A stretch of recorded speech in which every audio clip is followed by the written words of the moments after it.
Now experiencing technical difficulties. Hello and welcome to the Nen Show Podcast. I am your host, Craftsdwarf. This is my co-host, Mathwiz. Say hello, Mathwiz. If anything, it's more like what's the opposite of technology? Physical difficulties. In before Craftsdwarf replaces Mathwiz with a new host because Mathwiz can't get the readings and everything done on time.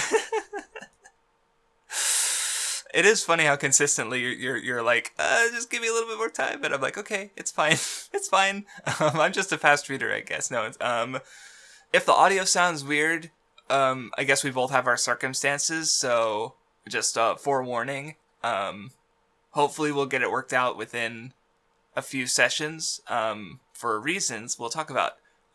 So before we get on to comments, I want to talk about the Patreon.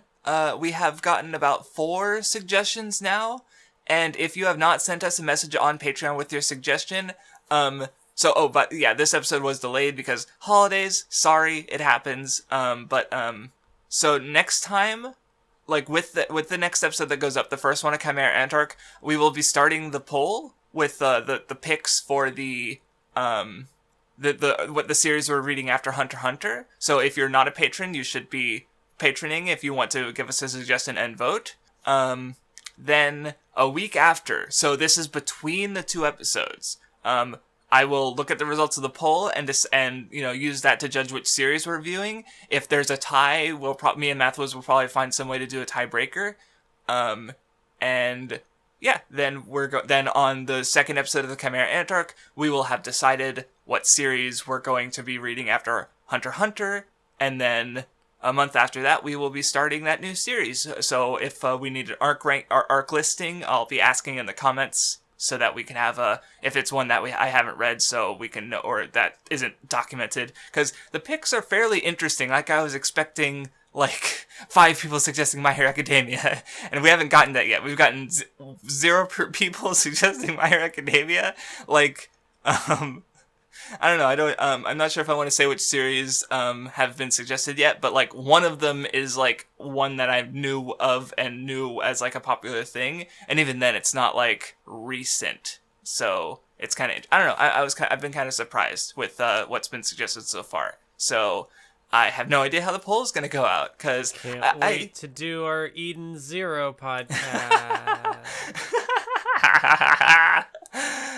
You're in luck, Mathwiz. It's not over 10 volumes yet, but it will be. Yet we're just delaying the suffering. The inevitable. Oh God. Or maybe we can get one of those combo packs where it's Eden Zero, Fairy Tail 100-Year Quest, and also whatever the crossover heroes. thing. Yeah. We'll just lump it all together. It's a bargain bin. Holiday sale. Help me. Damn, throwing shade. No, it's fine. All right. Anyway, let's get to comments. Do you have any comments from both episodes? Because I've got a couple from each. I'm gonna let you go first. Did Discord not pick that up? I didn't hear you. Oh, I said I'm gonna let you go first. Oh, okay. Okay, dang, it's been a while since I read the York New questions, so I have notes here, and I kind of forgot what the comment was. But I would have one by Furphy, FFY Furphy, on the, I guess they had a more write-up on the Detour climax, anticlimax thing, which I do think is, neat. And I don't remember what I had to say about it. I'm sorry, but I'll highlight the comment and maybe suggest people go read it, because I thought it was interesting 3 weeks ago. York knew that this is one. This was on the Heavens Arena. Oh, you're right. Comment section. Right. 2 years ago. 2 years ago, 2 episodes ago. I'm gonna die. Oh my God. I realized that we're in a new year now, Craftsdwarf, but we didn't skip a year. This is a leap year, but it doesn't mean we leap over a year. What do I look like, Togashi? Oh. So anyway, also on the Heaven's Arena Zoldyck episode, there was Pokemon who I'll pose this question to you first, but who do you think is worse, the Charlotte family or the Zoldicks?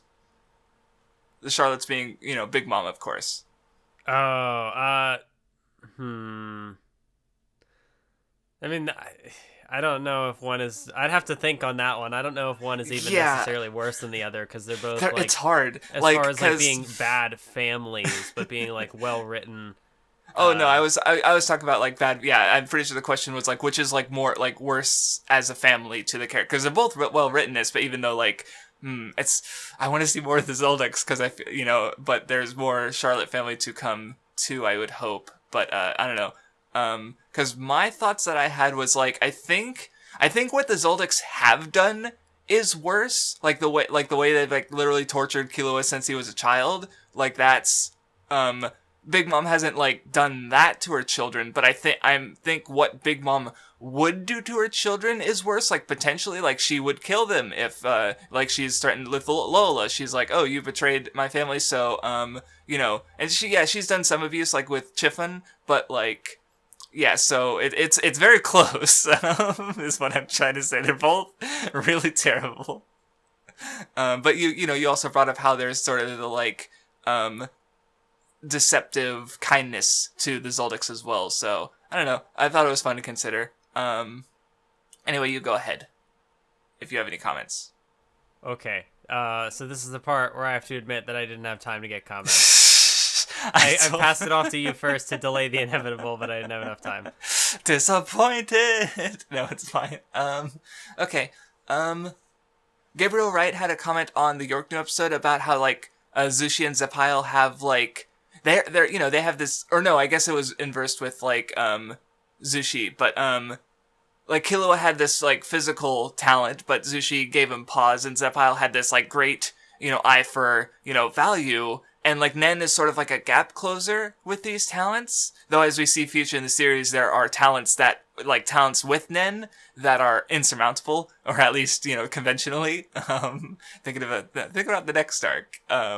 And possibly cutest Togashi girl. Though there's a contender in this one. There is a contender. It was an interesting observation. And there was also something about the Hunter Association regarding how, like, they kind of, like, it makes sense that they're hunters because, Nen is sort of literalized, like, will and desire for something. And so, Hunter Association, like, most Nen users are connected to them in some way. Like, even the Zoldycks, like, and the have like Illumi and such, so it's neat. I think that maybe the comment went somewhere with that, or I was I forgot. I did see one comment here by SSJ Shinigami about the whole like Judas thing. Yes, there was a couple things on that. Said. Yes, go on, because I was going to bring up that one next anyway. Oh, okay. I mean, I don't know. I don't have much to take away from it. I just thought it was interesting. We'll also repeat it for the viewers because it was about Chrollo not believing in free will. So that's possibly ties to Judas thing because Judas didn't have a choice. No one has a choice. Nihilism. And I guess also coming up regarding the Chrollo Judas his line about Judas was reality distortion, which mentioned like that. Yeah, Jesus has like his 12 apostles and then Judas. So like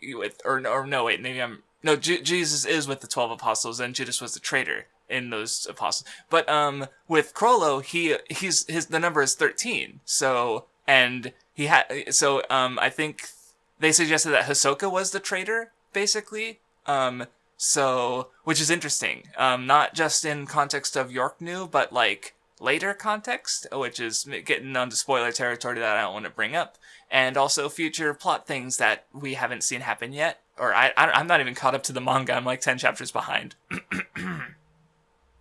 So I don't know, it's neat to see people considering that, because I haven't really thought about it outside of the reading, so it's neat. But that is all of my comments.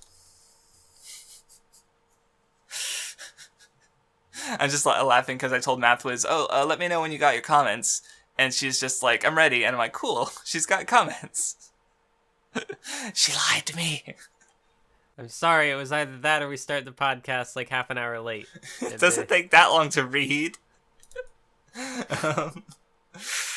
So anyway, let's not actually read. Or this year. So, I guess thinking back... maybe we should have read a few more chapters, like there, but I didn't question it, cause like, we get a bit more wrap up to York New, starting off, Kurapika's out of it for a little while because he expended too much of his energy with his everything. Gon and Killua have a bit of a conversation about Kurapika's power and like what it was, created for. Like Gon didn't think it's made for killing, but Killua argues otherwise. Anyway, then they suit up to go to the auction, and we get the little boys in suits, and they're like they're handsome boys. And of course, they like immediately run into Finks and Phaeton, which is just so funny. Of course, mostly knowing that nothing happens, but it's like, yep, there's the antagonists from the arc, just like chilling, just like, it's funny.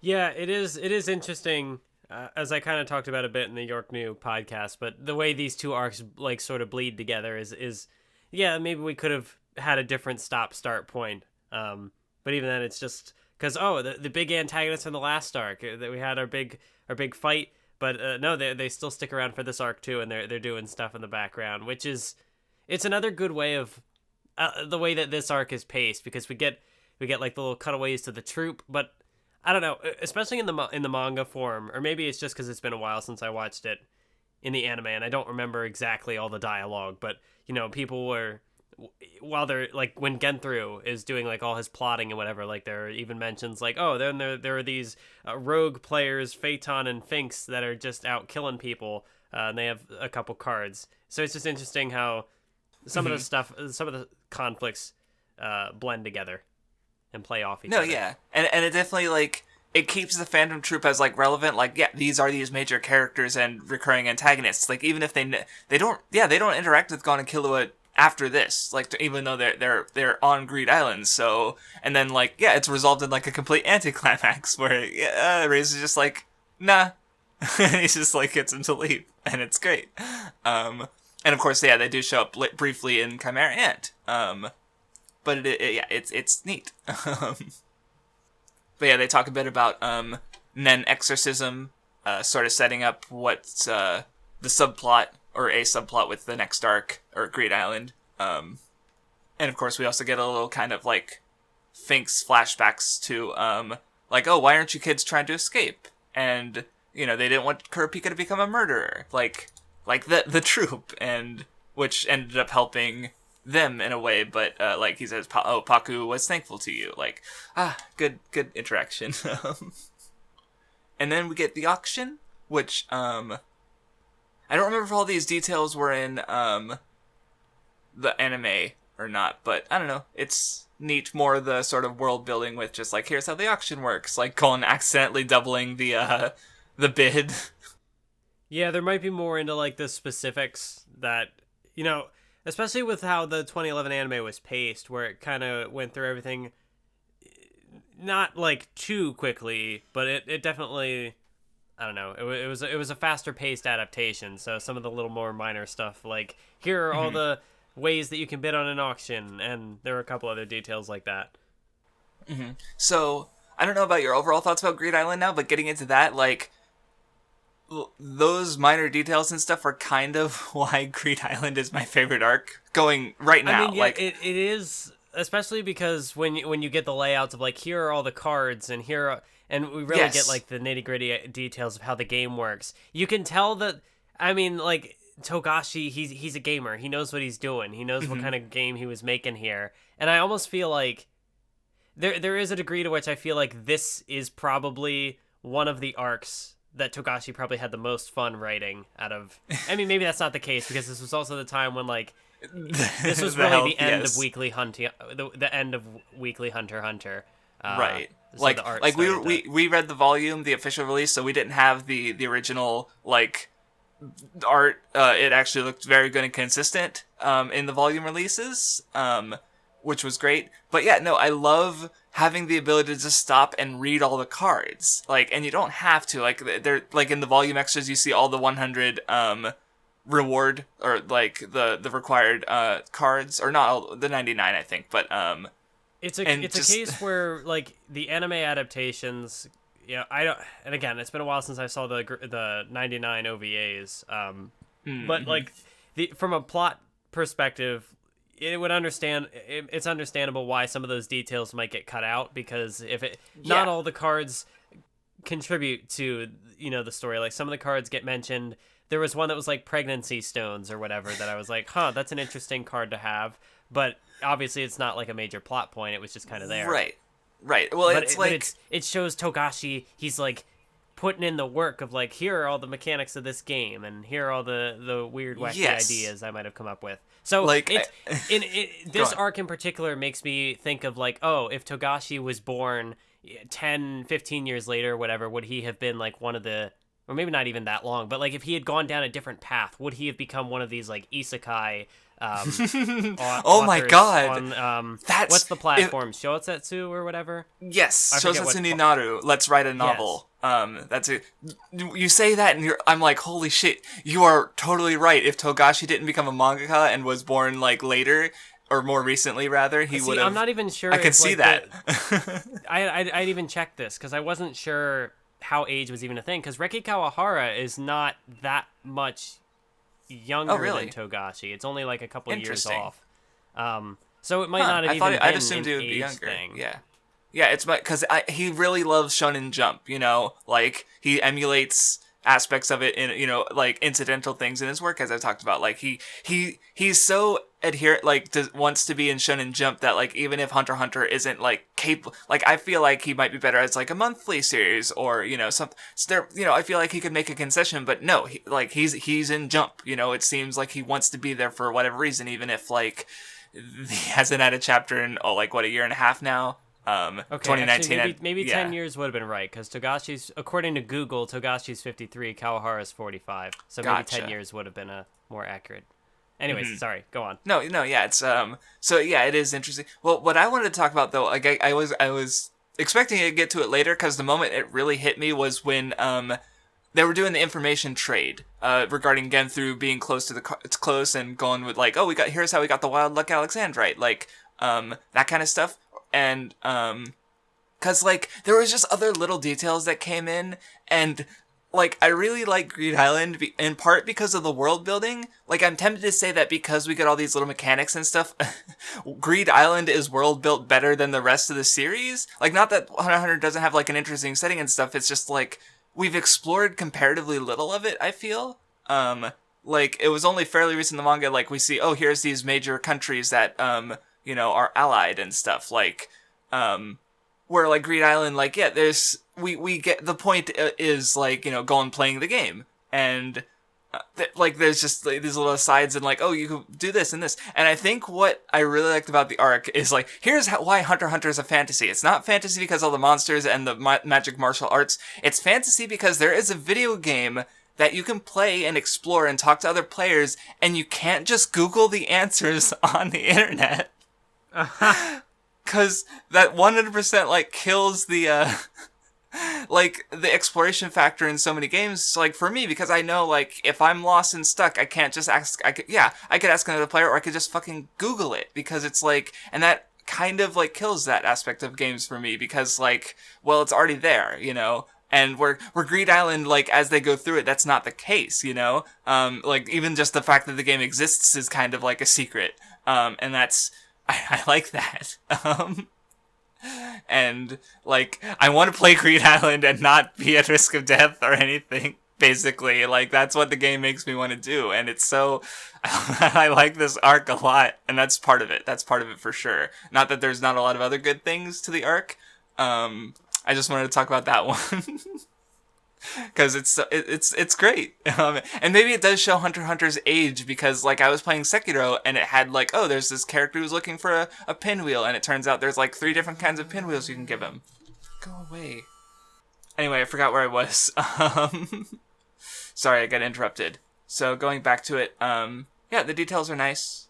You said something about Sekiro and pinwheels. That's right. I was talking about the exploration, and just like how I could just Google it, like if I had a question, and like that kind of like killed my interest in trying to find the answers myself sometimes when I was stuck. Like, and it's my fault. It becomes a self-imposed challenge to actually play games the way they're intended, and that's sad to me and my failures. And I envy people who are able to just play games without having that impulse. So I'm spoiled, is what I'm saying, and I wish Greed Island were real, but also not because it's dangerous.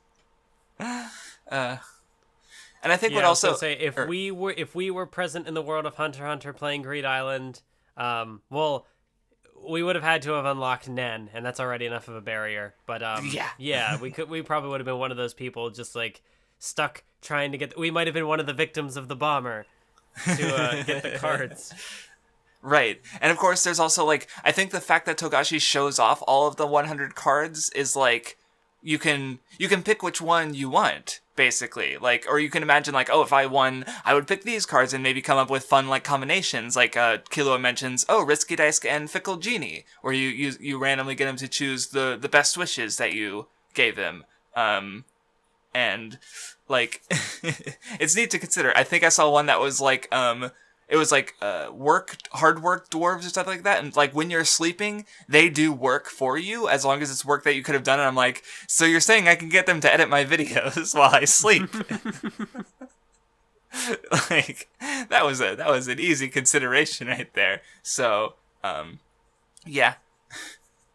Anyway, they get to Batara because he's buying up all the game consoles, and he keeps out buying Miliki. Like Miliki has this whole Hunter x Hunter. Like I'm considering what might have been like to read it like as it was going, where it's like, oh, what's Miliki going to do? Like he has this whole thing he keeps popping up throughout, and this is the climax is he's outbid on every copy.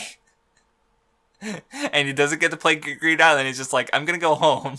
Yeah.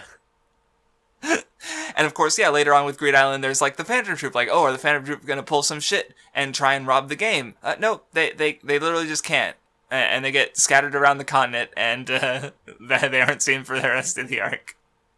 What do you mean they're not seen for the rest of the arc? Then they do more stuff. It's just they don't break the game. Yeah, true. Yeah, that's what. Yeah. Did you read the chapters, Craftsdwarf? Exposed, damn. Didn't expect to be called out like that. Hello and welcome to the Nen Show Podcast, the only podcast where we don't read the manga that we're talking about. That's probably going to get clipped and taken out of context, and someone's going to be like, the Nen Show Podcast. I don't know. When the Nen Show Podcast gets canceled a few years from now, that clip will... it's all my fault.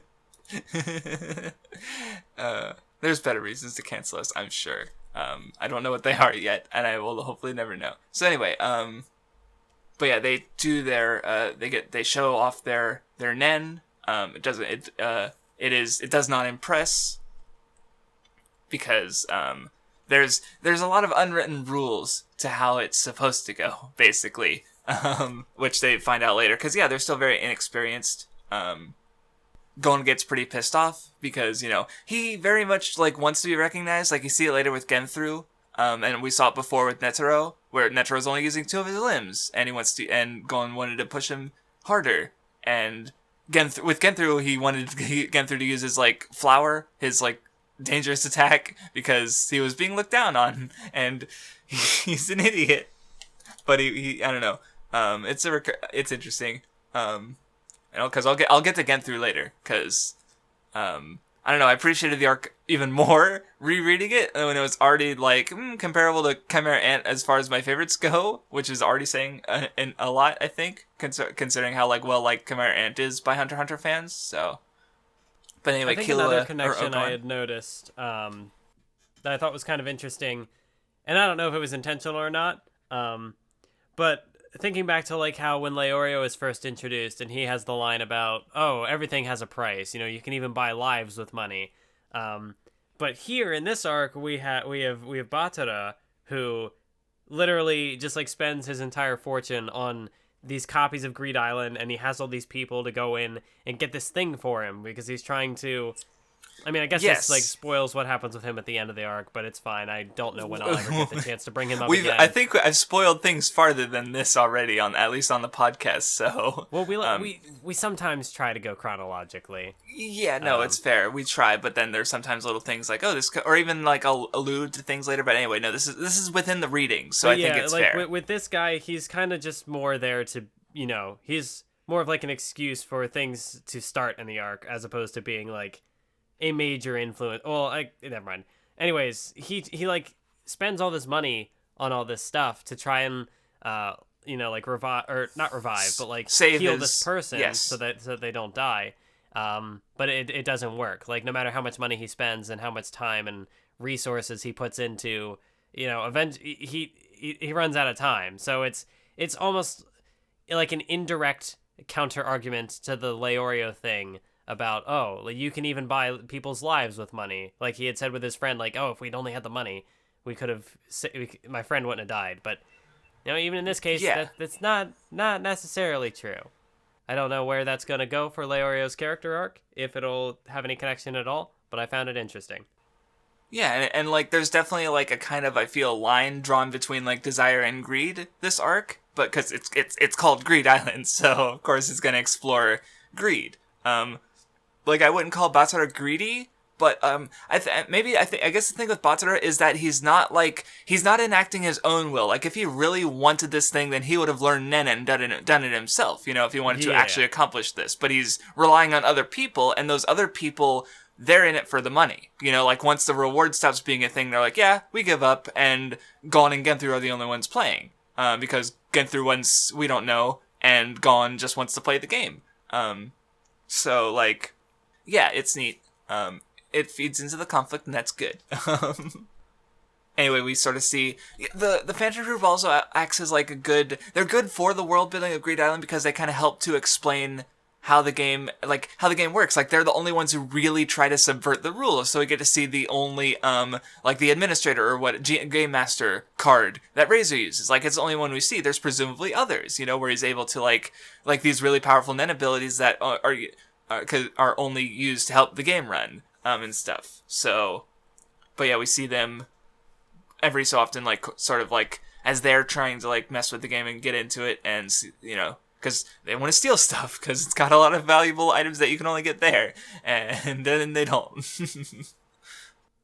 Yeah, it's interesting how they are brought in not only to flesh out the game more, but also the way like it's good foreshadowing for certain events that happen, or even just progressing the plot for future arcs. Like obviously the whole quest to find the Nen Exorcist is not really prevalent to the Greed Island story, but it will be relevant later. But then also like in the encounter with Razor that you mentioned, like not only do we get to see here's like this ability, and we get to see, but it like foreshadows Razor's abilities, because we see him do like the volleyball spike and blow up the boat. True. So it gives us a little bit of insight into his powers, and obviously shows us that, hey, here's an antagonist that's going to be coming up later in the arc. Here's what he's about. Mm-hmm. Yeah, no, it's good. Because especially considering the nature, like the specific quest that he was a part of to unlock the card, it was a very rare thing that very time sensitive, could only be triggered at a certain point. So how else are we going to get to foreshadow this guy? So it's interesting writing. No, yeah, Greed Island is great for a lot of reasons too. As we haven't even gotten there though, so let's yeah. Anyway, Gon, he gets advice from Karapika, and then who reminds him of Wing, so he gives his master a call and gives him enough advice to sort of like realize like some of the more things he could do with the basics, where he's able to like make a stronger punch. Like I like Nen is cool, and I like how it's able to do stuff like that, like the ability to sort of like the strategy involved in like deciding where you allocate your Nen to better resist or attack. It's cool. Gon's powers are also really interesting from the perspective of, if you consider the whole, the details being more important than the destination, and this arc in particular, all about like getting the basics down and making sure that you master the fundamentals before you go out and you do all the crazy tricks and all the stuff. Gon in particular is like a good embodiment of that, because there's nothing super special about his power. It's just him using various, yes, mastering the basics and learning how to use like Gyo and all these different techniques. Yeah, Bisky even says like, "Oh, you're an enhancer. Just stick with the basics because that's what you're best at." Right? Like Uvogin, he was also an enhancer, and literally all he did was like punch stuff and be incredibly durable because of his insane, Nen capacity. So yeah. But it's also interesting, in the context of people in the past who have had like these fancy powers, or how like Castro could, make like a double, or so it's more about. I'm trying to think if there are any conflicts specific to Greed Island where characters kind of skip the details just to, they try to like play with the fancy toys, but they're missing the. Or what's the name of the leader of the Batra's sort of mercenaries? Because he's like he comments about how Sugera, that was it. He talks about how he's like he's not as capable as them because he's like, oh man, how long has it been since I've really like gone over the basics? So he's not skipping over it, but it's just he just hasn't like refined his basics in so long. And like there's also when they get the cards stolen, or no, when there's the guys who are trying to steal their Sword of Truth, and like there's one guy who's like he tries to use a spell card on him, and Killua just like steals the card, and he's like, how long has it been since you actually did anything physical? Like he's an end user, but he's like still well below a relative novice like Killua, just because like he's out of practice. Like they're not playing the game. The game wants you to use Nen and play it, but like because they're doing it differently, they're not learning how from the game basically. So or what where are you going with that, or skipping over the details and training and stuff? Well, there's like that, and it's also I also kind of think of like Killua's powers, because he can do all the electricity stuff, but like in this arc in particular, I mentioned it in a previous video how like it's a training arc. I mean, a lot of the arcs have like the training aspect to it, but like here it's a training arc where they don't even really finish their training. Like Killua doesn't even really use his electricity powers. Like he uses it a bit, and it is a factor, but it's not like the deciding factor. Like instead he's using the yo-yos and stuff. Mm-hmm. So it's another one of those like, get to the cool tricks once you have the basics down, but don't just skip to that stuff, because it might look flashy, but that doesn't mean it's effective. Exactly, yeah. And I mean, I think it's also kind of interesting.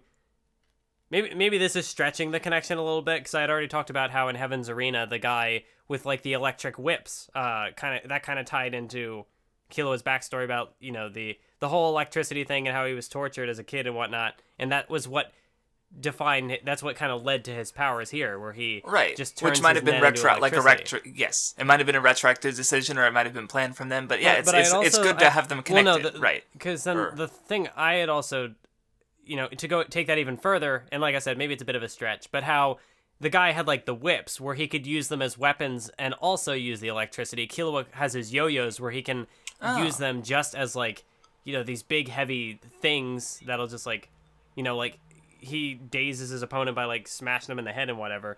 But also he can use them as an extension of his Nen and electrocute them that way. Yeah, you're right. Huh, that's true. I hadn't thought about how his ability was kind of similar. Anyway, they do their training. Oh, we get Zapile. He's there's a bit where he's like, he had to actually like take out sell his fucking organs as collateral to make up the difference because he wasn't able to get the money in time. But or no, not sell his organs. Take loans and using his organs as collateral in case he wasn't able to pay them back. So, and he's just kind of like, I forgot that I misremembered. He doesn't want to be a hunter. He just wants to get a hunter license so he could sell it and be rich. Yeah, and basically just live off of that. Which actually kind of like come back to the hunter exam, but like because he doesn't have a real desire to be a hunter, he ultimately fails. Like everyone fails basically, but he could try again. It may perhaps.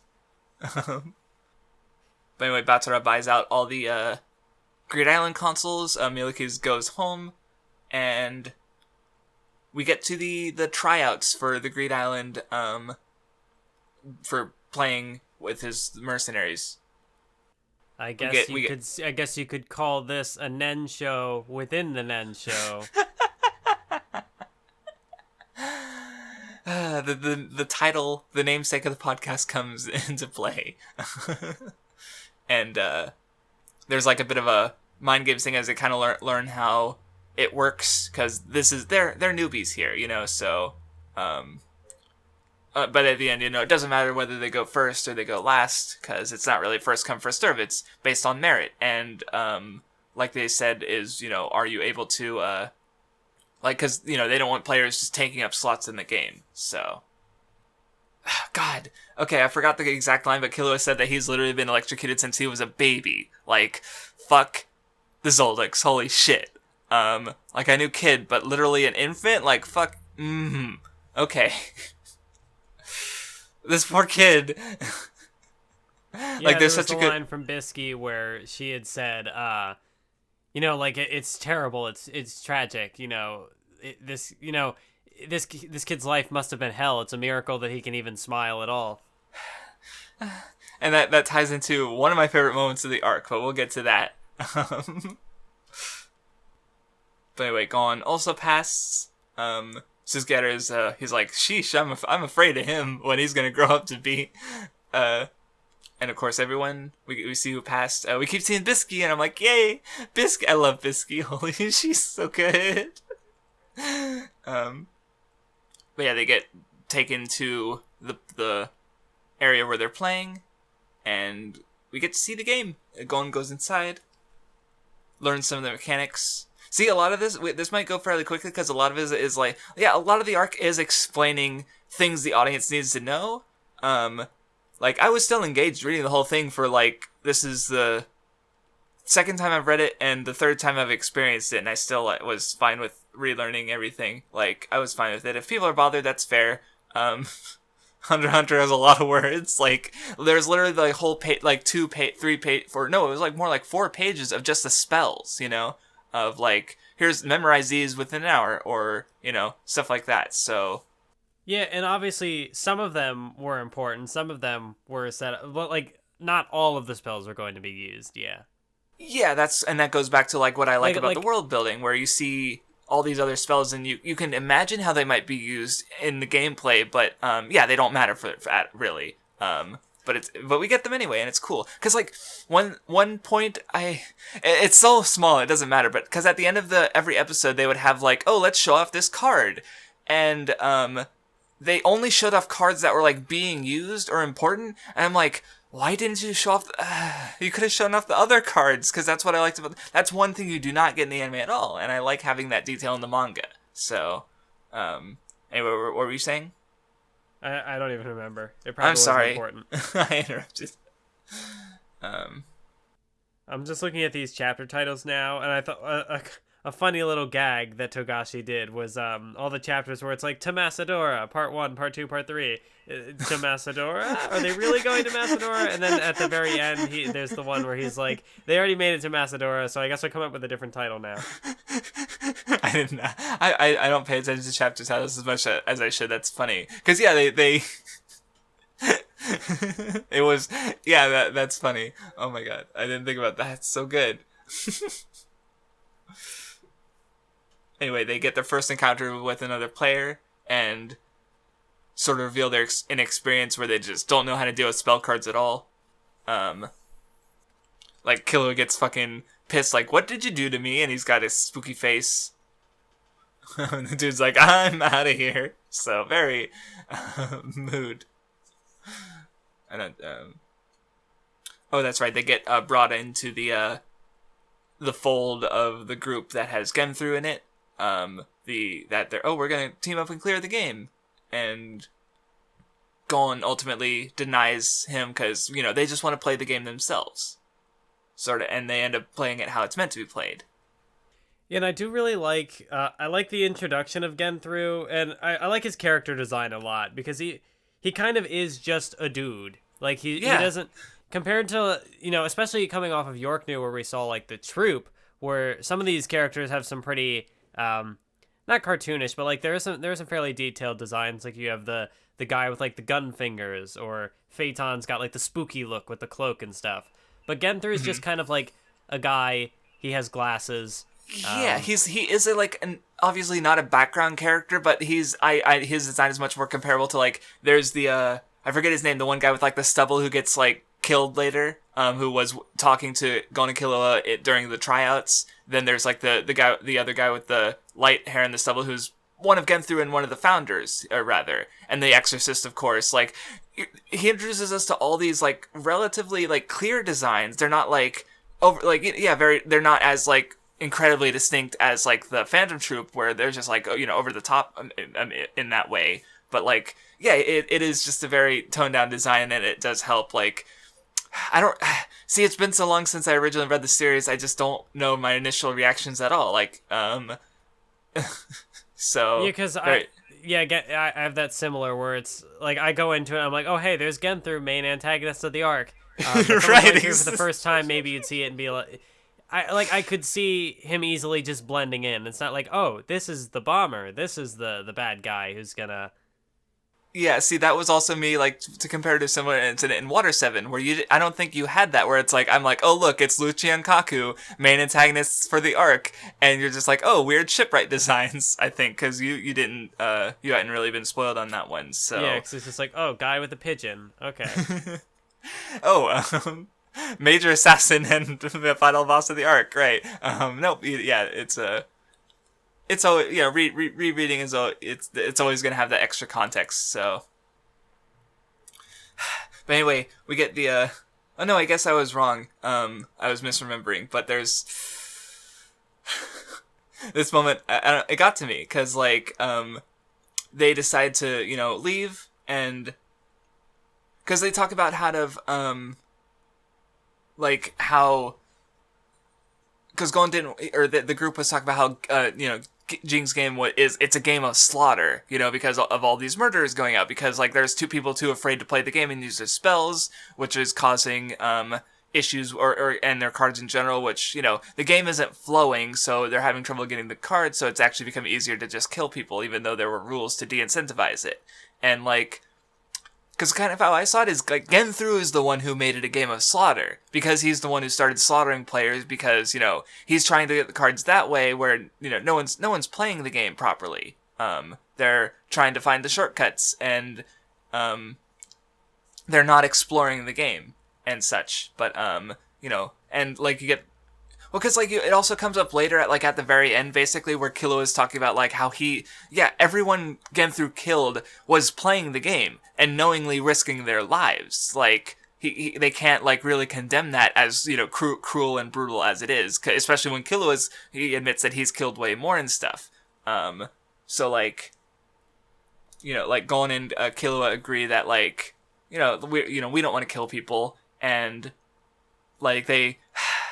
Gon, thanks Killua for, meeting him, and Killua responds like, no, I'm glad I have you as a friend, and it's so good. I don't know. Like they're just good friends. Yeah, it's one of those like, punch me right in the heart. Exactly. Like I don't think it made me cry, because that's what surprised me about rereading the arc. Is that because I said before, like, there's only one moment that made me cry in Hunter x Hunter, and now there are two, and it hasn't happened yet, but it did, and ooh. What I do think is also kind of interesting. You had talked about, players perhaps not playing the game properly, or, they're able to kind of exploit the way that the game is sort of like run. Like the whole like, oh, we can kill people outside of the game, and it won't destroy the information in the rings, like it won't destroy their data, or I don't know, various little almost like taking advantage of, I don't even know if I call them bugs, but yeah, the metagaming, that's the word, which is kind of interesting. I don't know if maybe, I guess maybe you could read it as like an inherent commentary on like the way that people play games, or not, or just an interesting perspective on it, because you have Gon who gets kind of all defensive, like, oh, Jing wouldn't make this game so that people could kill. But I mean, we do also, I mean, it's easier to think more now that we know Jing's character nowadays, to think like, oh, well, maybe but from the perspective of like metagaming, and whereas Gon and Killua and Bisky, they just kind of try to play the game as it's designed, which I think is interesting, even just from I know I talked to a friend about like even just playing like Pokemon before, and once you get the format down and you understand how it goes, you'll like pick your team and just kind of go with that for the whole game. Whereas if you play it it's a way of like exploring the things as how they're designed. And the reason why I bring up Pokemon as an example, especially if you go back to like the very first game when it's like just introducing the thing, you could go to like each route and like catch new team members, and it's like all about how the Pokemon like level up as you get further in the game, and so you could theoretically catch more ones and keep swapping teams out. Yeah, I did hear that point where it's like around the time you get to Cerulean City, if you've been using Rattata, it will have evolved, and you can like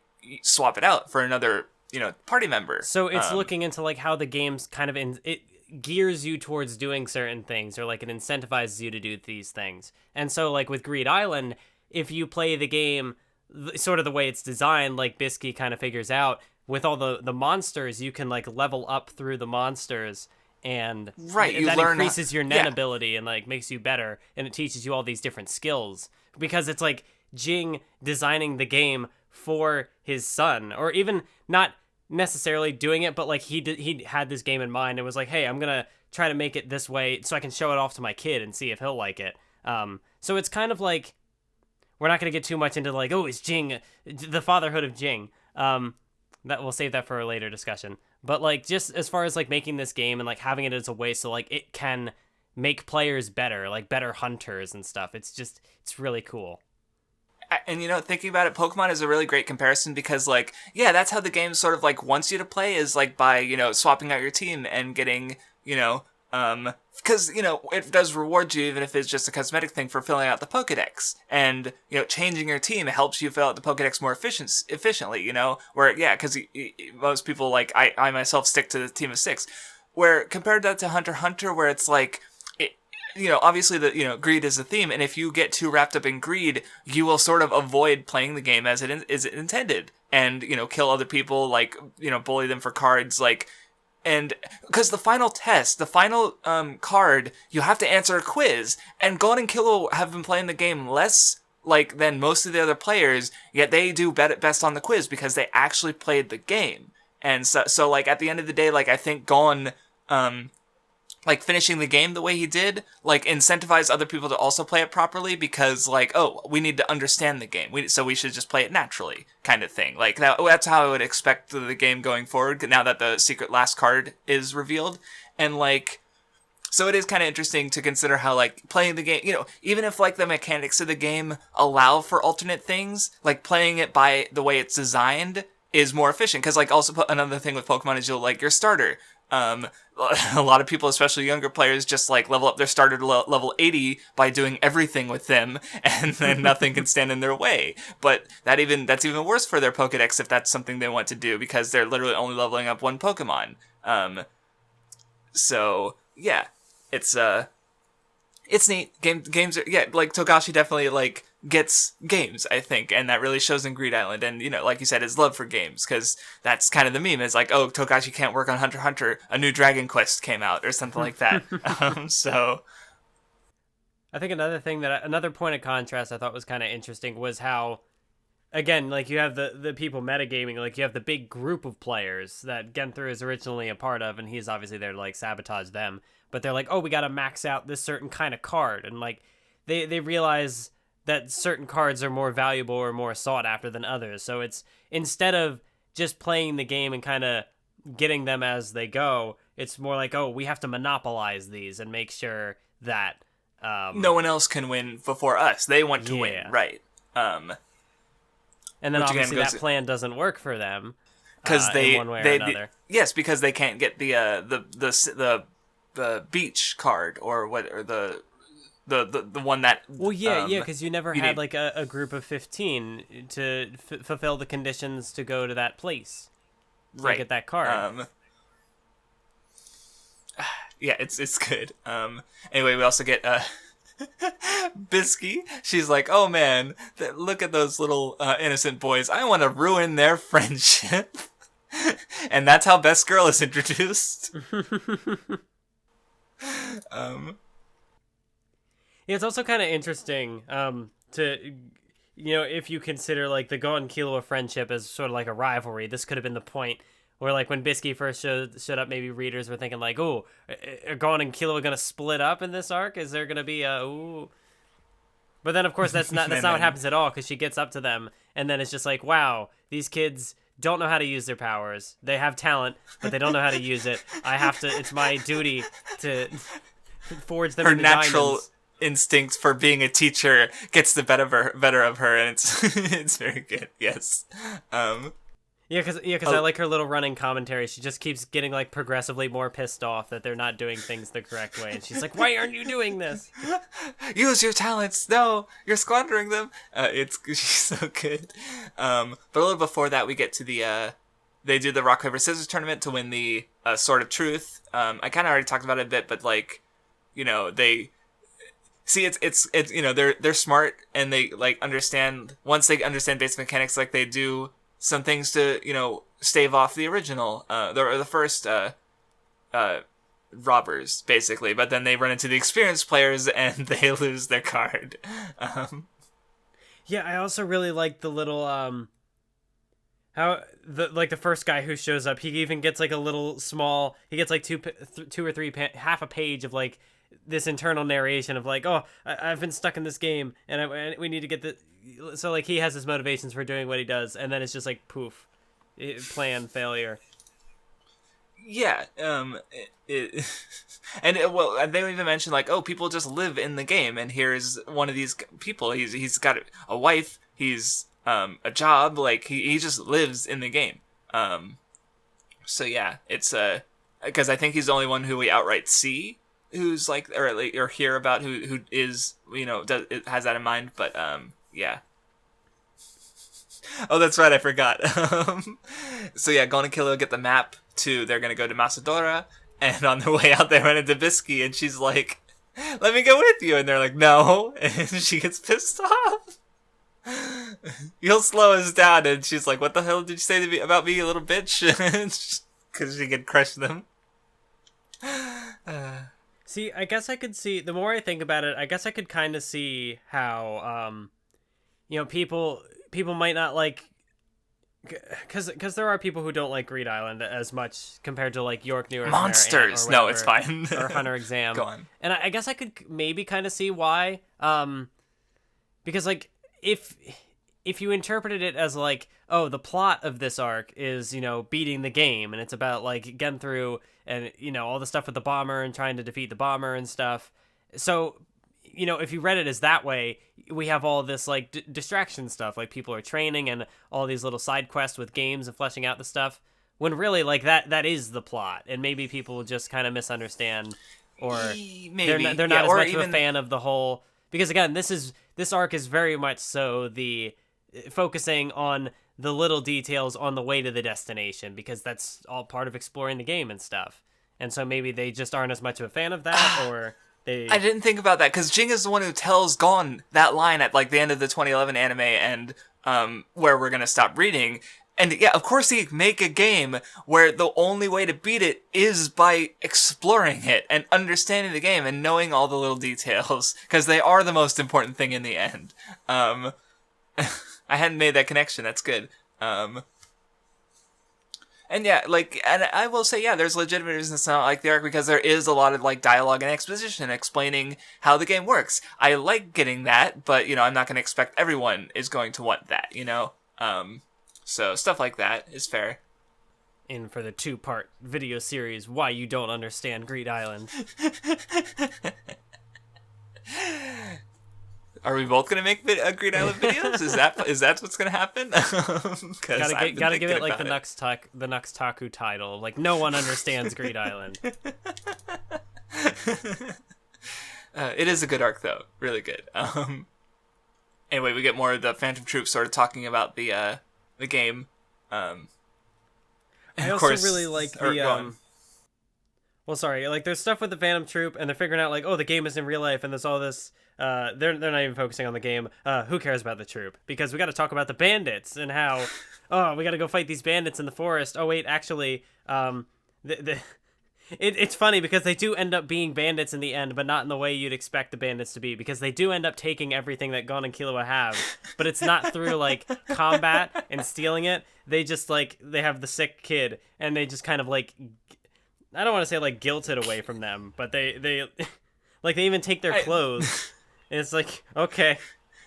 Well, yeah, because it's like it is a game, and part of you is expecting a reward for doing things because that's what games do. But it's like a double subversion, because first you subvert you and they don't get anything, but then later they come back and understand what they're supposed to do, and they get the item that no one else in the game has ever gotten before. Or no, actually some people had gotten before. There were like 3 or 4 other people. Never mind, but no one majorly playing the game had gotten it.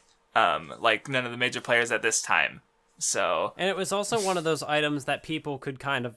Because we later learned that there's like the lottery strategy where you can just kind of get cards. And so it was one of those cards that people could get because it was a low enough rank. But also it was like, it was where, I think the condition was like you have to give them like everything that you have, which includes like all the cards in your binder. And then you'd come back later with like the thing, then because they use like the necklace thing or whatever and they got it. So it's one of those like you have to play the game. I mean, like, there are ways to like, do how it, but it's very like, unlikely to get it other than by doing it in this way. Well, because, like, I think, like, they were using the random strategy to get, like, you know, like, oh, yeah, you can get, like, level A cards with it, but what I took from it is that, like, it's a wild luck Alexandrite, so it's, like, an exception to that because of specifically the card it is, which is just, like, a kind of, like, design detail in the game, I suppose, more than like a rule one, which I think, I don't know. That's what I just assume that you know, it's not a big enough thing. Like it could have just been unlucky, even though they were using the risky dice. But no, actually, no, wait, no. There was a time where Genthru used the risky dice too. Never mind, because I was gonna suggest because they were using like you know, so other people to roll for them, and like so in their case, like. I don't know what the luckiest outcome for them would have been. Is like if they got the card, then would they have gotten to live? I don't know. So maybe their life being prolonged by getting the, you know, cards that were good, like maybe that was the luckiest option for them. Perhaps I don't know. It's not too important. I just got to thinking about it.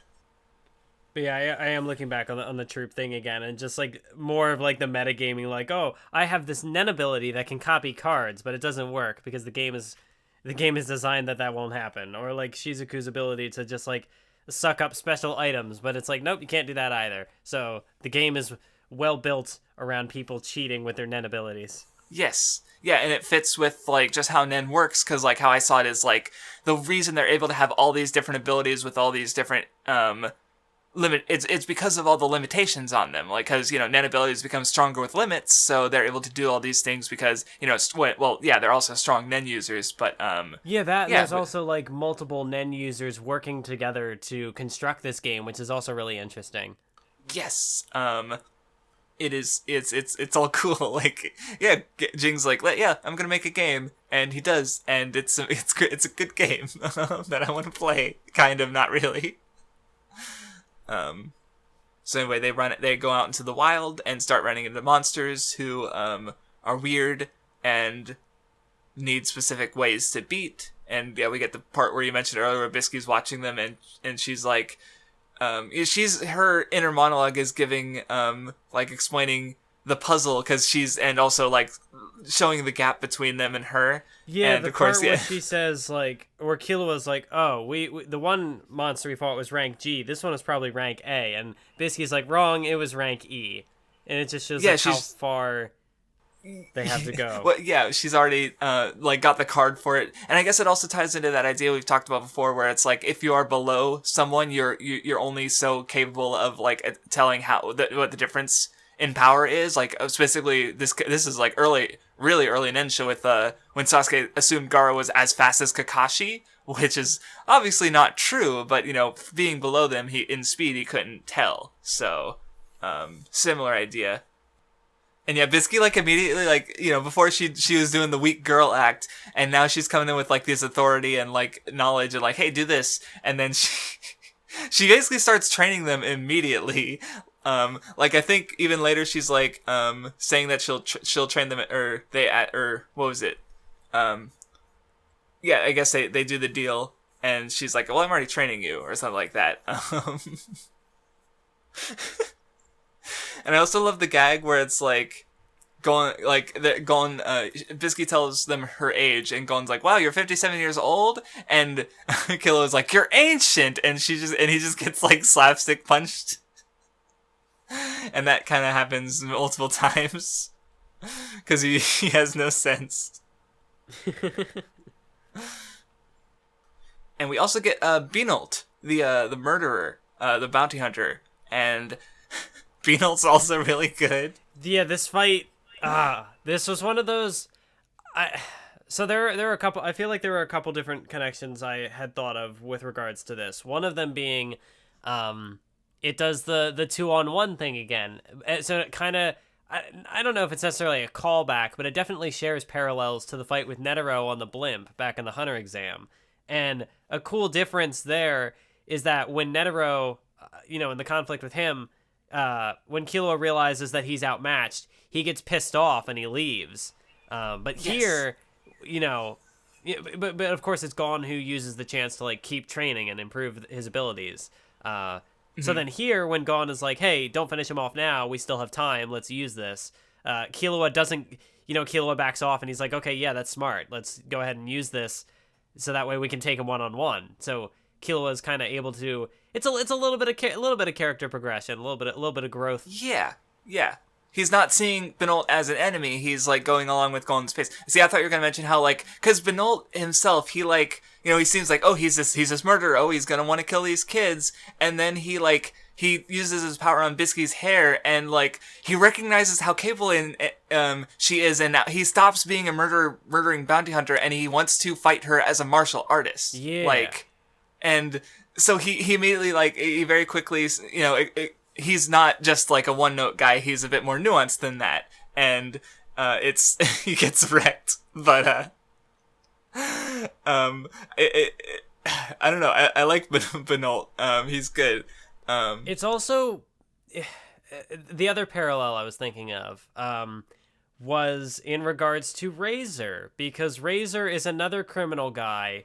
I thought about yes. I was yes. Where they both have their their like troubled paths and things that led them down to this point. For Beanolt, you can see that he's kind of a guy who was he was born in the slums, and he ends up just sort of being conditioned by society to become this outcast and this murderer, and that doesn't make him a good person because he's got some. I mean, the whole thing about eating the people's hair sounds kind of creepy, and there are just other things about him. Obviously, the fact that he's a murderer, not good. But he has like the internal monologue, like he just wanted to be a normal person. And so even in the end, and it ties into a line that Razor says later, where he says, even if just one person believes in you, that's enough for you to like have a chance to change. And talk no jutsu. I mean, well, and that's what I thought, because I also tied those together, because I was like, Razor's line ties to Beanolt, and I also feel like it has potential to tie to Genthru, because at the end he kind of once again, because he's also this we know nothing about Genthru really, but he's a murderer.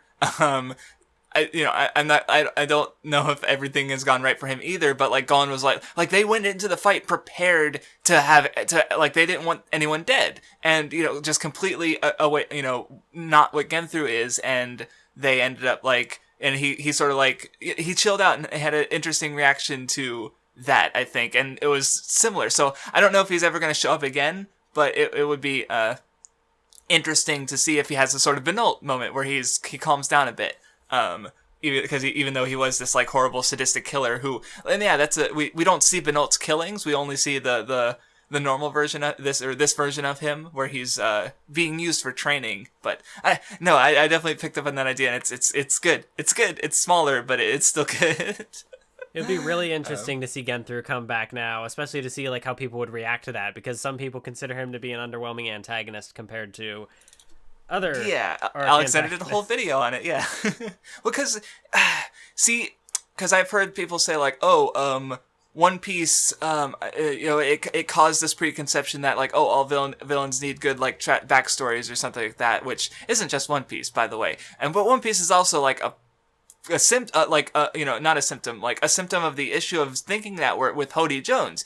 Hody Jones is fucking great. We did a whole podcast. It's like our most viewed Nen Show episode is the one of us extolling fish about how great Fishman Island is.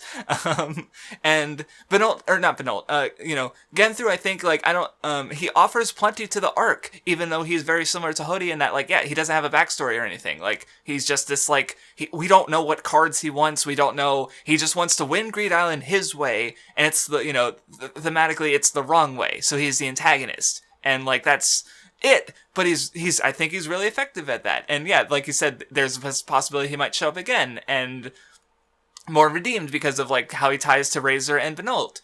And so I think Genthru's good. I understand why he doesn't stand out as much compared to like Crollo or Meruem. I do think it's also interesting that you drew the Hody Jones comparison because where I think there's more nuance to Hody Jones because there's the whole inherent discussion of Fishman Island is a really interesting arc, yeah, the whole like racist and he ties into it really well, and Hody Jones adds like some nuance to that because of like the perspective he offers, even on top of him just kind of being what a seemingly kind of like evil, unnuanced bad guy. Like there is nuance in that. But with like Genthru, yes, like there's something that adds to it, yeah. Like if we were going to talk about like, a good antagonist needs to have like character development, or like they need to have these certain personality traits, or they need to show humanity or whatever. Like if we talk about even just the Phantom Troop, who we just came off of, they're a totally different. Like they're a totally different beast compared to Genthru, where like the Phantom Troop, yes, they do have these inner dynamics and they do have that sort of like humanity to them, even if it's kind of a twisted humanity and we see all the evils they're capable of, we do see that there's more of like a good to them. Whereas with Greed Island, we don't get that from Genthru until the very end because it is a bit more of like a simpler arc as far as like good and evil is concerned. And I mean like there are shades of gray like within Alexander there. did his whole video on that where he's like talking about the tone balancing, where how Greed Island it is a like lighter point after York New, which had like massacres and nihilism with Crollo's how he sees the world, and then Chimera Ant, which is we'll get there. That does make it a really good balance from that perspective. But also just as far as like the ideas that Greed Island is exploring, would Genthru being a more nuanced character, I mean, because Genthru even does kind of get some character development by the end, so it's not like he has like a flat character arc or anything. So I don't know, like, I don't know if giving him more of a, because he even does have, I guess now that I think about it, he does kind of have some more humanity in there, because with Sub and Bara, his two minions, he's like, we all share the same amount of risk. Which, like, I don't know if that really contributes or takes away from his role in the arc, but either way, he fulfills the role he needs to do, and him being anything more might have made him less of an effective character. I don't know. Like, it's weird to say that, but as far as like characters as kind of a device within the story, I don't know. Because even coming back to this arc, I found more to appreciate about it, and I found more to appreciate about Genthru even. Yeah, no, I found a lot to appreciate. Like, Genthru I think is very effective for the arc. Like, is he, I understand him not being considered like one of the best villains in Hunter x Hunter. I don't think a villain who, is ultimately kind of like you said as a device in that way is going to, but like that's also kind of like a small-sided picture. Like, just looking at a villain as a villain is like ignoring the fact that they're in a bigger story. Like. Because it might be better for him not to show up. Like, as interesting as it might be, like, I feel like if Togashi was going to do it, then he'd have like an interesting idea in mind. But it's also like, if he doesn't show up, that's fine. And if there were more details, then we're kind of like going to think like, oh, is he going to show up again? Are we going to get more context into this and why? But we don't get that, possibly very well because it doesn't matter, And because, like I said, what Genthru offers in itself is great for the arc, which is, like I said, my personal favorite so far. So, I don't know. A defense of Genthru. Wait, no, Alexander already did that. That's literally what it was called. I think.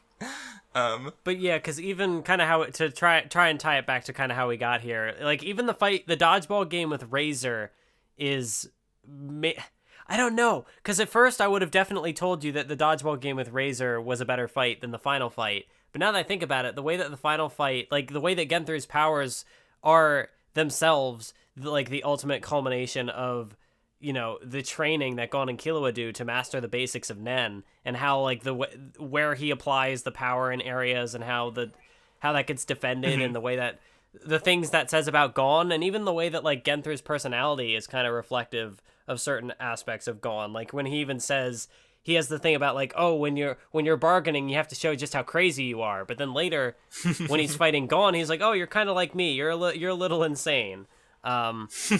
Which there's an interesting parallel there. Even if it's, you know, not like full-fledged, Gon is this mass murdering psychopath like Genthru. Maybe psychopath wasn't the word, but I don't know. Yeah, no, I gotcha. I understand what you're getting at least. But no, yeah, and I have things to say about the Genthru fight too. That maybe if you haven't thought of them, you'll appreciate them more. But we'll get to that. So I feel like we'll get to that is like one of the most commonly said phrases after like and yeah. But anyway, they do the training with Benolt, which we already kind of talked about how like Gon. Oh yeah, more about Gon's kind of weird personality. Or not weird personality, but it's just kind of the more childish morals that he kind of has, because obviously here's this guy who is like, no, he's a murderer. He has done these terrible things. And Gon, even like after the training is over, he like bows his head and he's like, hey, thanks. You know, we were able to learn from you. We improved with your help. And so like, even though that it's the like blank slate that Gon is, where even if somebody has this negative reputation, has literally killed people and done all these crimes, Gon is still like, well, he did us a favor, so he can't be all bad. But it is tied into the whole, there's a degree to which that's tied into the bigger picture. Yeah, the bigger picture of like, well, I mean, being tied into the bigger picture of like stuff we'll find out more in Chimera Ant. But as far as, you know, the whole redemption thing with Razor and stuff, because, you know, Benolt, not only does he kind of get exposed to Gon's just pure optimism, I guess you could call it, and that is that pure good boy. Yes. So that's kind of that's part of what, you know, kind of changes his mentality, and he's like, I'm gonna go turn myself in. Yeah, and it's good. Like he's gonna try and do better just because this one kid looked at him and didn't make that fucking face. Like his backstory hurts a little bit, even though it's just like what 3-4 pages. Like, yeah, it's another thing.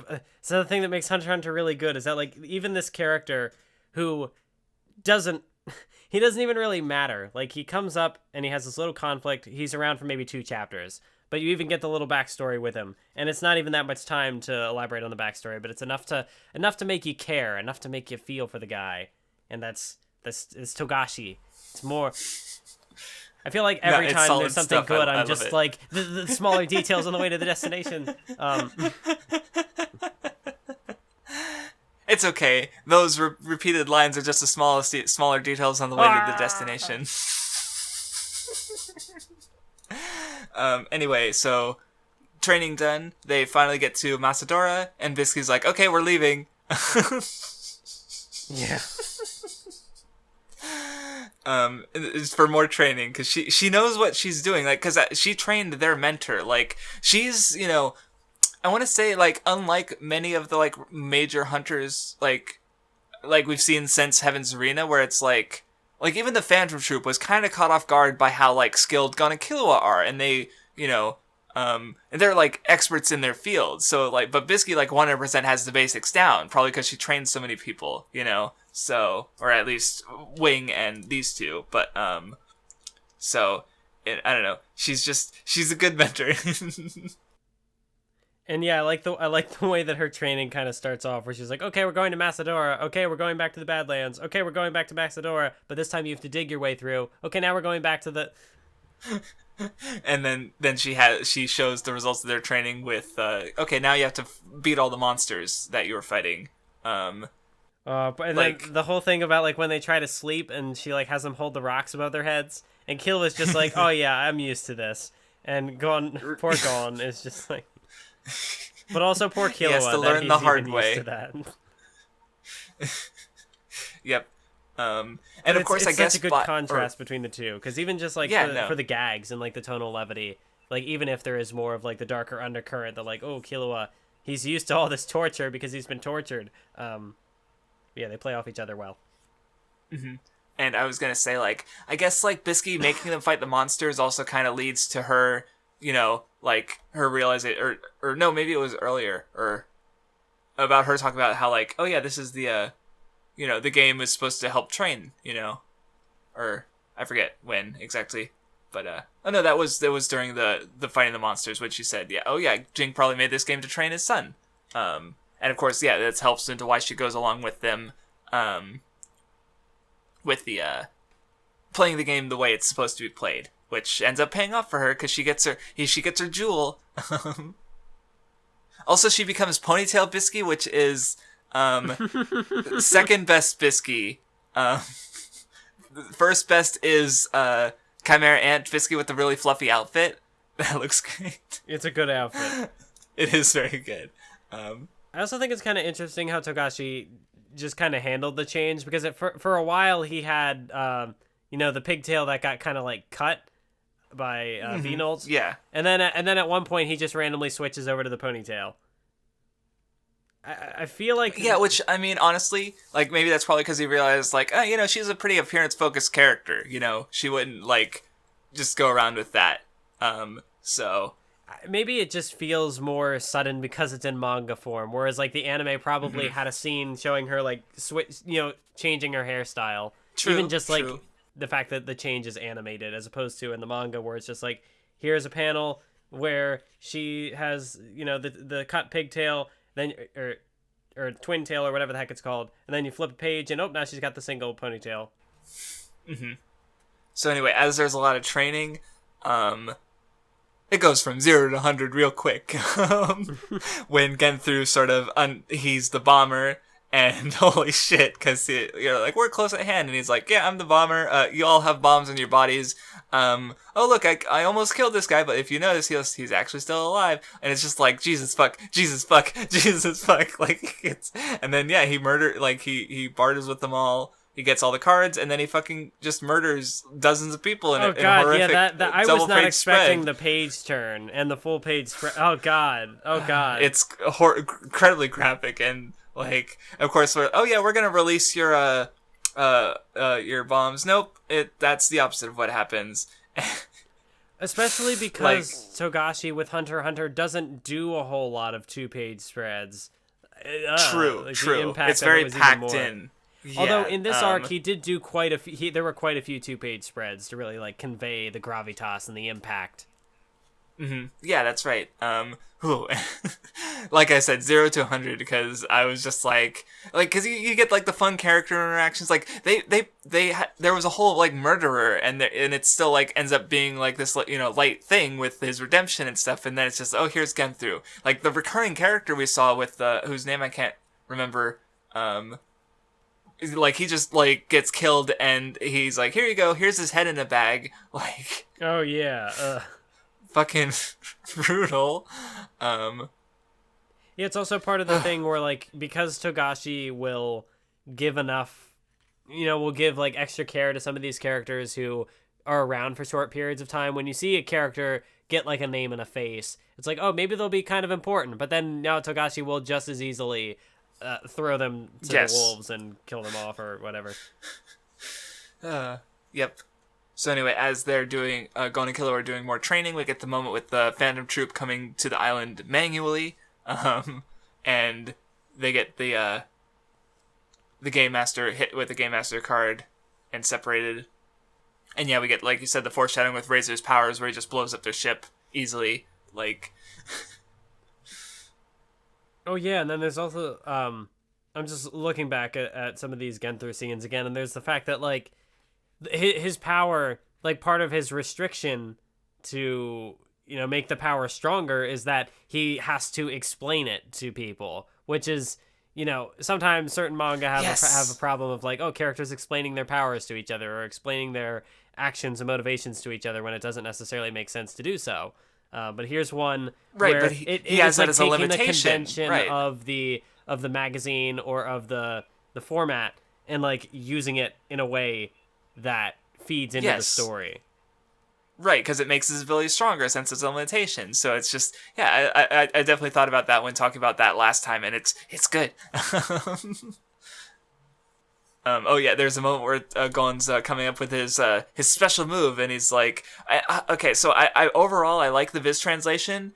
It does bug me how they translate like John Ken Pon, where it's like John Ken Rock, John Ken Paper, like John Ken Pon is rock paper scissors.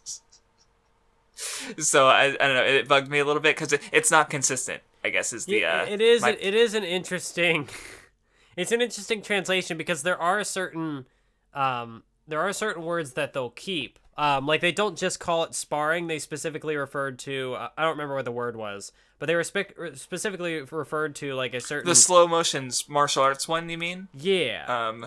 Yeah, so there's some stuff that's like definitely like yeah. culturally relevant, and so keeping the term makes sense. And like I understand why they kept it as, like the Jonken, because it tied into like there was a play on words with like Jokken and like the history of where things came from and like the demonic martial arts and stuff.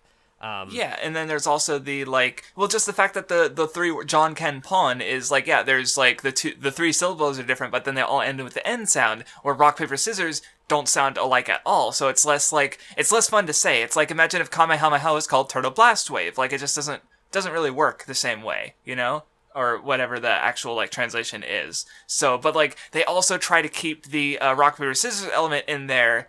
And so it comes out across as kind of like mixed in a way. I just personally like don't care. And like, I'm not even 1% sure which like John Ken Pon, like which one is which for sure. But like, I don't know. I just don't think it sounds as good to say John Ken Paper or whatever. Mm-hmm. So, this also it's not a major deal. It's just like dub of Dragon Ball, which I came across the other day as I was working on some sort of video, or this was a while back actually, but now they like kept the term, but they just pronounced it Jankin, and I was like,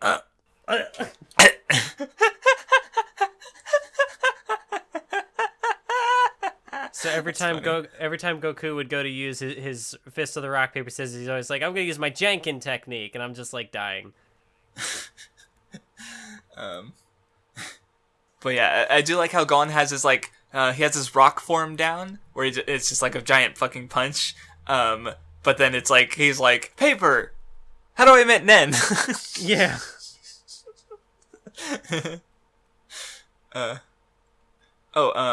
Then we get the Killua sort of they talk about like, oh yeah, you gotta take the hunter exam, so they do the quest to get him off the island, so he can do that. Oh, that's right. Gon and Bisky meet the exorcist, who was able to who tells them about the bomber in the hopes that the information gets some, at least someone gets it out, because he kind of come back afterwards and talks about how like oh, you're just the only players I happen to be able to meet, so whatever. So like he's like, oh, you're my only hope, but he flattering them a bit, but it's that wasn't that severe, but they were just my only option. And then he does the exorcism on his ability, so, which in itself like isn't super major. Like I guess this is the first time we see Nen beasts. You're right. Yeah, because he makes one out of the Genthru's ability, and though he still needs to do the at the end he comes in and I caught the bomber, and like Genthru's just kind of like, what was that? And he just leaves, and of course he's gonna get his payday with a certain other exorcism. But that's much later. I think it's also kind of interesting in how now that I think about it, it's kind of interesting in how it ties into another character who has an ability that can undo certain things, and people. I remember there being some like controversy about like, oh, this is a ass pull power up, or not even a power up, but ass pull ability. Yeah, Is that during the or I think I know who you're talking about. Is that during the election chapters we'll be reading? Right? Perhaps. I didn't hear you. Okay. Never mind then. We'll talk about it at one point, I'm sure. I don't know why I'm being cryptic. You forget that sometimes I am the fool. And I just don't know what you're alluding to. But anyway, so Killua meets the Kirikos, right? Is that what they're called? Okay, yeah, and they're I also think like, hey, it's a like cool going... tie-in, because even like when they had left the Hunter exam, the Kirikos were like, hey, like come back and see us again someday. And it's not quite like Gon goes back himself and does it, but Killua goes there. So there's like a connection that, yes, we're able to point Killua in the right direction. And it's like, it's and good. through that, and like Killua even like, hey, let me tell you about my adventures with Gon. So he hangs out a few days with them, and they get a bit of Gon, even though they don't actually get to meet him again. And they help him find the exam. There's also the part where they go to get cards, and yep, the person's like, oh, we just got a new shipment, and it's like, oh, that's sad. Oh God, yeah, they did. But anyways, yeah, they finally get their first spells, and where Killua goes on to do the exam again, and we get a few little cameos, like we see that one trio of brothers. Tonpa's trying to stay out of sight. There's at least one panel with the one sumo, like Ponzu and the sumo wrestler, who had the little character arc in the second phase with food. Yeah, it was kind of cool that there was specifically like that one shot. Like you see Zapile hiding behind the dialogue bubble. But yeah, you get some cameos from the first Hunter exam, and it's like, oh hey, that's Togashi remembered to put these people in here. They came back. Although it's also kind of sad because you consider, especially someone like Ponzu, like, oh, she came back and oh, she also lost. Like I didn't even remember she was here for this. I remember her making a cameo later, but not this one. Yes. And then because Killua, like I talked about it before with the sumo wrestler guy, where he's like, oh yeah, I'm gonna try again with the Hunter exam next year. Like he's been inspired to be a gourmet hunter, and then Killua just destroys everyone. And like, cause the Hunter exam has the try again thing, but this one was particularly brutal, and they realized like how big the gap is, and a lot of these guys gave up, presumably. At least the three brothers did. I think this stuff with Greed Island also kind of puts the Hunter exam kind of in a new light, because you think way back in the Hunter exam, like there were some people who had Nen, but for the most part, it was something you take before you really have an understanding of what that is. Or I guess it kind of just depends on where people are in their lives, because you obviously had people like Illumi and Hisoka who already had Nen, and they just kind of came back for formality's sake. But yeah, like you have people in Greed Island who even have Nen, but there's also a certain ceiling from there. Like just because you unlock Nen doesn't mean that you necessarily, are cut out to be a hunter. And so it's more interesting thinking about it when you have all these kind of mooks or just these random nobodies in Greed Island who it makes you wonder, like, how do they ever become a hunter? But they just kind of forgot the basics, and they fell out of practice or training or whatever. So it puts all the failures in the Hunter exam kind of in a new light, because like they're not even cut out to be that. And so it does kind of... Yeah, like, because hunters are the, like... I mean, even, like, what was the rate to find the Hunter exam? Like, when 100,000 makes it to the Hunter exam, and then out of those, like, in this case, it was over 1,000, literally one of them made it. And the last one, it was, like, closer to 400 or 500, and, like, 7 made it, Like, we're talking, like, literally 1 in 10 million people is a hunter, a hunter worthy, basically. So... that was terrible math, I'm sure, on my part. I should have left it to the Mathwiz, but... But yeah, I really like how this is... I guess there is a bit of, like, false hope expectations of, like, oh, these characters... We're going to see another Hunter exam within Greed Island, but no, it doesn't happen. Because it would have been kind of hard to fit that into this arc. Yeah, it's just a little excursion, and that's fine. It's a... Killua has his license, finally. And I think it's kind of funny how there's like one whole page that is just one drawing, but it's like cut out through multiple panels. So you get like the shot of all the guys on the floor, then you turn the page, and it's like a close up on the guy's face, close up on the eyes, back to the normal panel. There's another shot of the panel faded. Yeah, you're right. He really milked that one for all it was worth. But it's very obvious how zoomed in it is. But other than that, like I think it kind of works. Yeah. Well, because I mean, like there are similar things like that where it's just dialogue and no art. So it's, in some cases, it's like, well, what would you even pair with this? I just find I think it is like, it is a little something to meme on, as when it's like the super zoomed in stuff, and it's like I can tell this was a close up, but otherwise it's like not. It's such a minor thing that it's like it doesn't even matter. Yeah, and there's plenty of other good art throughout the arc, I think. So, and of course, this is I don't know exactly when the real art issues cropped up, aside from the meme panels, but the ones that are posted the most frequently mostly from the celebration, like those are the ones I really remember. I don't know when it started, but I mean these tricks have been happening since Yu Yu Hakusho and throughout Hunter x Hunter, so it's not like it's you know. Though this one, like this specific one, like especially the one with the bigger panel with this, like you see the square borders of the smaller panel within, like you can kind of see where it is the previous panel from the page before. I haven't quite seen before. I mean, I think he does there's like some other fading there to make it not quite as square, but like it's still pretty square. But yeah, because I know there were like there was, in volume 18, there was an author comment about, like, oh, I had to redraw a lot of this volume, too. But it's the whole, like, I had to redraw a lot of this as well that is making me like, okay, well, when did you have to start redrawing a lot of this? Yeah, we'd have to look through all the weekly chapters to really compare to see if you went to the Shonen Jump app, do they update it with the volume stuff after the fact, or is it only the scans? Well, I'm pretty sure. No, I'm not sure it depends on when they find these weekly releases. Because like, so if you go to the old One Piece chapters, like the Paramount War on the official Jump app, the pages will be split.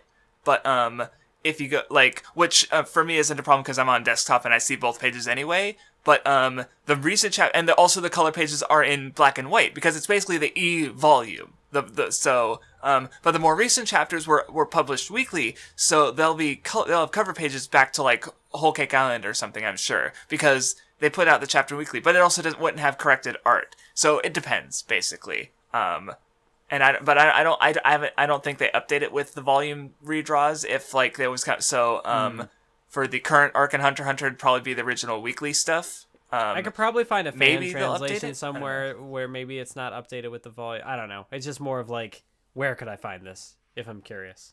Yeah, you definitely want to try and find see a lot of the manga sites. Okay, I guess that's kind of very tangential, but a lot of manga sites are being taken down right now.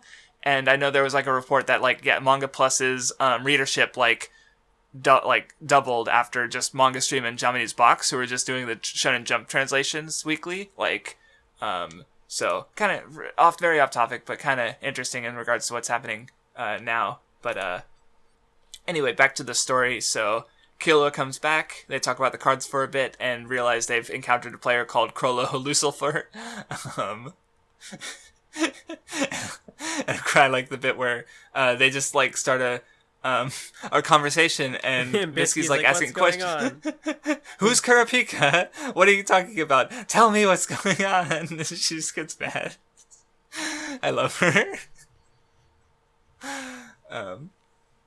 But yeah, the Phantom Troop realizes that Greed Island happens to be east of Yorknu, so they suspect that the Exorcist is there. And of course, yeah, Hisoka. And they guess that Hisoka was hired by Crollo to find the Exorcist because it's a mutual desire of theirs for Crollo to have his Nen back. I forgot that Kurapika had popped back up again later into this arc. Yep, just because we see the Nostrade family, where the boss is losing his shit because his daughter doesn't have her ability anymore, and he's been so reliant on this power that isn't even his. She's just kind of it doesn't come out anymore. And he's, losing his mind because he's about to lose his empire, and Kurapika's just, has nothing to say. Yeah. And I guess that's interesting. He kind of connects to Batara in that regard, because it's another person who, kind of using other people or, using his fortune to kind of go after a thing because he can't do it himself or whatever, and, it falls apart for him. Mm-hmm. Right. But anyway, Golan shows off the work he's done on his ability, where he's got a, he's able to cut a twig with his nen, with scissors, and he could shoot out a little ball of nen, like, slowly. He can cut a twig with his nen 1 in 10 times. Yeah. But yeah, it's really cool seeing that power progression and seeing it slowly take shape. Yeah, no, it's cool. And then, anyway, now that Kilo is back, they actually decide to, to go play the game, and we just see them do a bunch of quests. Like, they get the beetle, the gold dust girl who they rescue easily, and then, like, once she gets rescued, like, she's just back there again, so someone else can do the quest, which is very MMORPG. Like, that, it's funny. It's perfect, rather. I also thought it was kind of funny when Killua was away, and Bisky and Gon were looking at some cards, and they're like, what do we do with these? And they just don't know what to do, and they just, like, can't function. And we're like, I wish Killua were over here. And then when Killua comes back, they actually figure out what to do. I guess I forget if Bisky what her Nen type is, but it makes, because he's an enhancer, so he's just kind of simple. Though it's funny that Bisky's like that too, even though she's like literally 45 years older than them. So, well, I don't know. Was Bisky a transmuter? Because I know there was the comment about her also being a liar, which is, Hisoka's a transmuter, Killua's a transmuter. Because her actual Nen ability is like nothing related to her fighting ability at all. Like, it's like, I think it. Oh, she is a transmuter. So you're correct about because she's a liar. Like, ultimately her personality is like when they get to the dodgeball match, she's like putting on the weak girl act. Okay, yeah, her abilities are they are transmutation and manipulation. So but they don't have to do anything to do with her fighting style. So where she just punches. Martial arts. I like how Killua's gambling habit comes up again in this arc. And I also like the one particular panel where it does the slapstick thing of a character getting, like, blown away. But instead of a punch, it's just, like, Killua throwing out, like, the poker cards. And the guy's just like, You're right. And of course, I didn't notice that. That's funny. Of course, Killua, even though he finds out that, like, the guy just died using a risky dice, he's like, well, just one more time. And then obviously Bisky knocks him out. And he just loves those risky dice. Like, if not for him wanting to help Gon, then which is, I guess I didn't bring it up, but that's like why he was finally able to pass the Hunter exam. He has a desire, even if it's not for himself, basically. Oh yeah. Yeah, because like he was definitely thinking about, we could get Fickle Genie and Risky Dice, and they're just like, stop, Killua. Just like he's trying to like roll the die, and they're like grabbing his wrist, like trying to pull it. No, don't. Yeah, I like the panels with his cat faces, but especially the one where it's like Bisky behind him with the chop, and she just has like the super happy face, but it's like, no, it's very clearly like And the next panel, like, yeah, they're just leaving, and she's like, on to the next town, and he's just like, he's dead. He's dead. They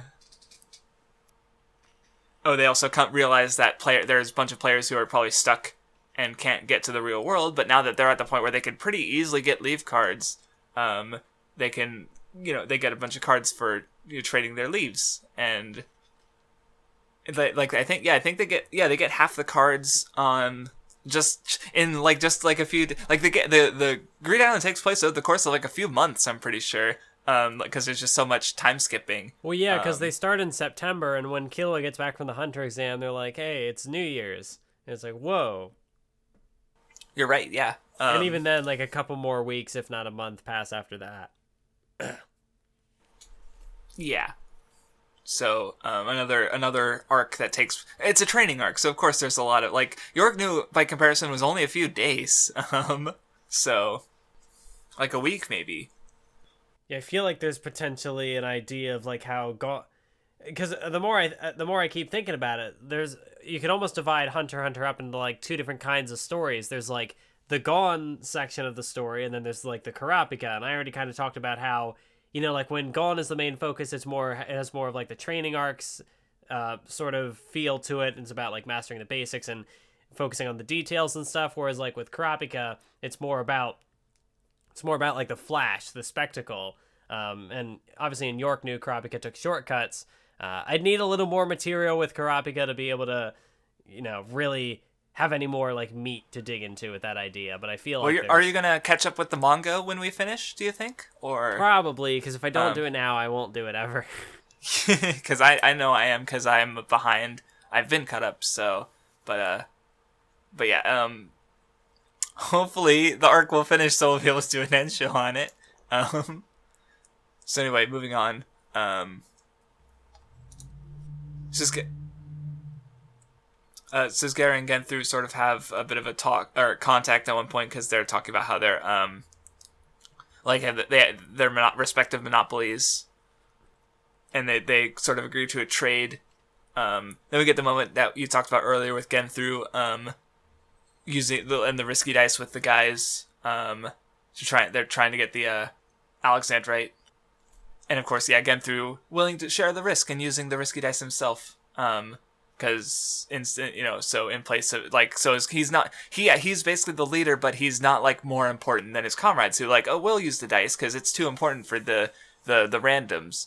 But no, Genthru takes it. So good moment. Then we get the trade with Suzuki, who gets robbed, and some of his monopolies are broken. Meanwhile, Gon and Killua realize they get the Alexandrite from the bandits, because they realize what they're supposed to do.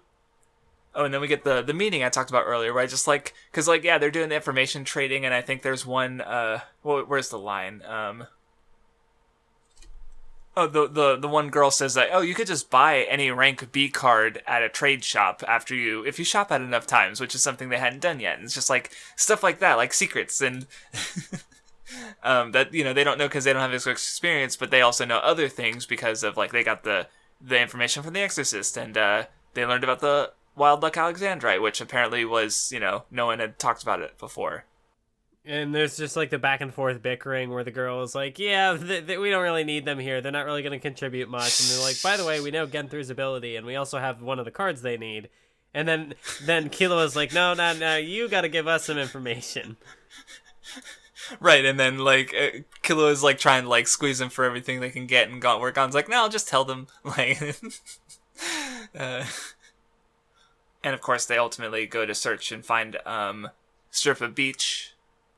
And they're able to trigger the quest to get it. And they have their first encounter with the pirates, who are not NPCs. They're real people, as we find, which I didn't, I forgot about until it came up. But I guess we're getting into the razor fight, which is barely. I guess it's a fight. I like how with the chapter titles he does part 1, part 2. And then there's a little in between where the chapter titles are different because they're, they have to recompose and get a new group and stuff. And then it just resumes with part 3. Also, I don't know if if you had it in yours. Let me find my. I think there were 3 or 4 chapter 170s, honestly. Yeah, no, that was there too. I was reading it and I was like, wait a minute, didn't I just... Especially because I was trying to get the reading done on time, and I was like, wait a minute, but I thought, huh? Am I just reading backwards? What's going on? And then it just jumps 176 randomly. That was really weird. One Piece had the one 2 chapter 25s, but this was a bit more extreme than that. So it was just one of the, because Togashi will kind of stick to the same titles just in parts. They would change it was weird because the part number changed. So they did change the title, but the numbers got typed wrong. Yeah, and I wonder if it was intentional, except it became chapter 176 and it's still part 5 or 6 or whatever. So I don't remember. I don't know. But it was definitely yeah. I don't know. It was weird. But anyway, they do the Killua does the sumo thing where he uses the fire. Like they're like Bisky, like I kind of like how she does it because it keeps her from making the dodgeball thing really easy. Like she doesn't help them basically. Like they're playing the game. She's just a mentor figure. Like she's not just gonna do it for them.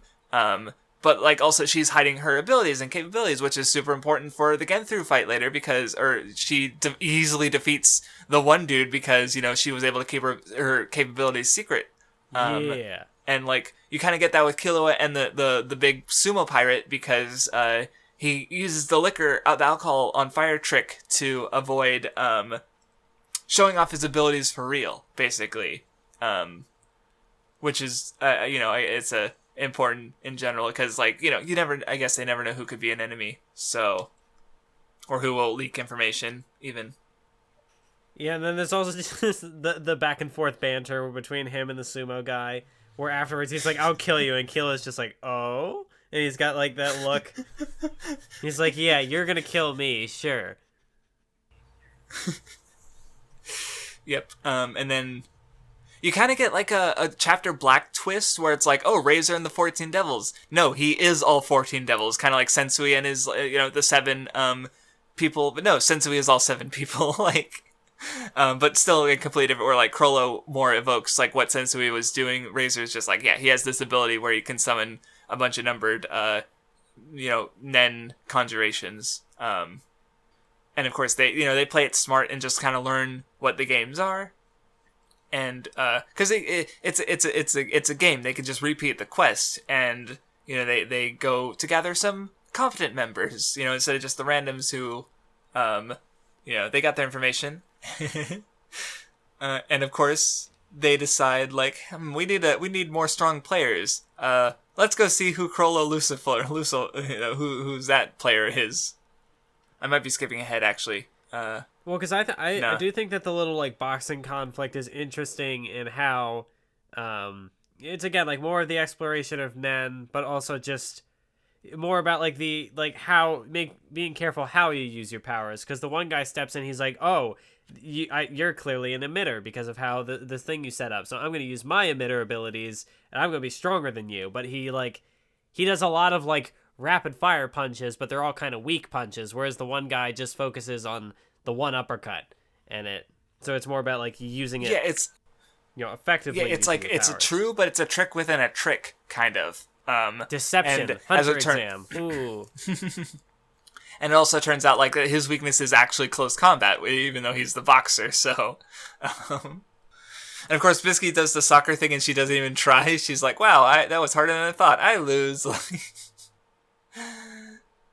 But anyway, so they use the a company to find the Crollo Lucifer, who is Hisoka, who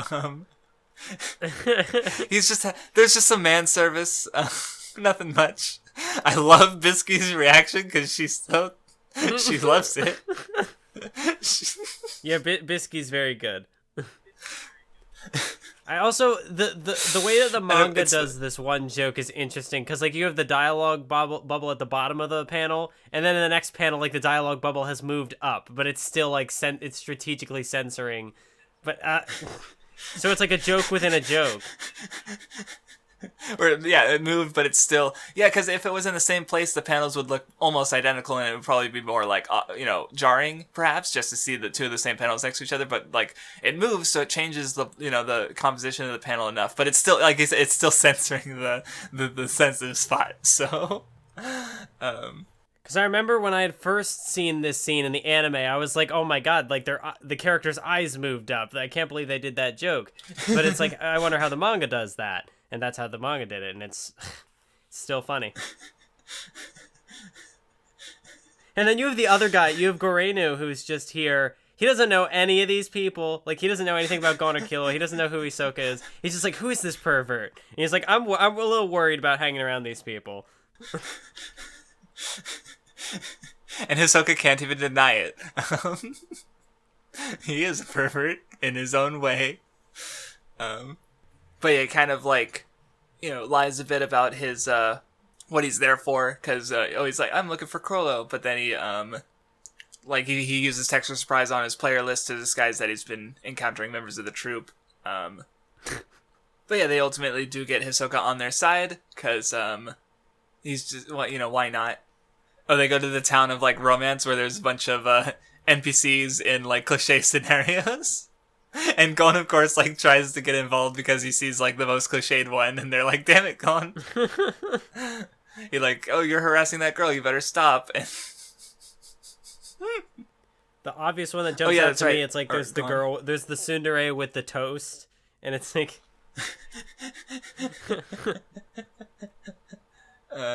I also wanted to point out how, like, Killua is kind of thinking, like, oh, weird, Hisoka is being about how, like, oh, I don't have a, what's that, and then he's implying that he doesn't know about spell cards, but after the game ends, he just, like, uses spell cards. Oh, another thing I like is, like, there was moments where he's, like, where, like, someone will say something, and he's like, I was going to say that, like, there was definitely a moment here.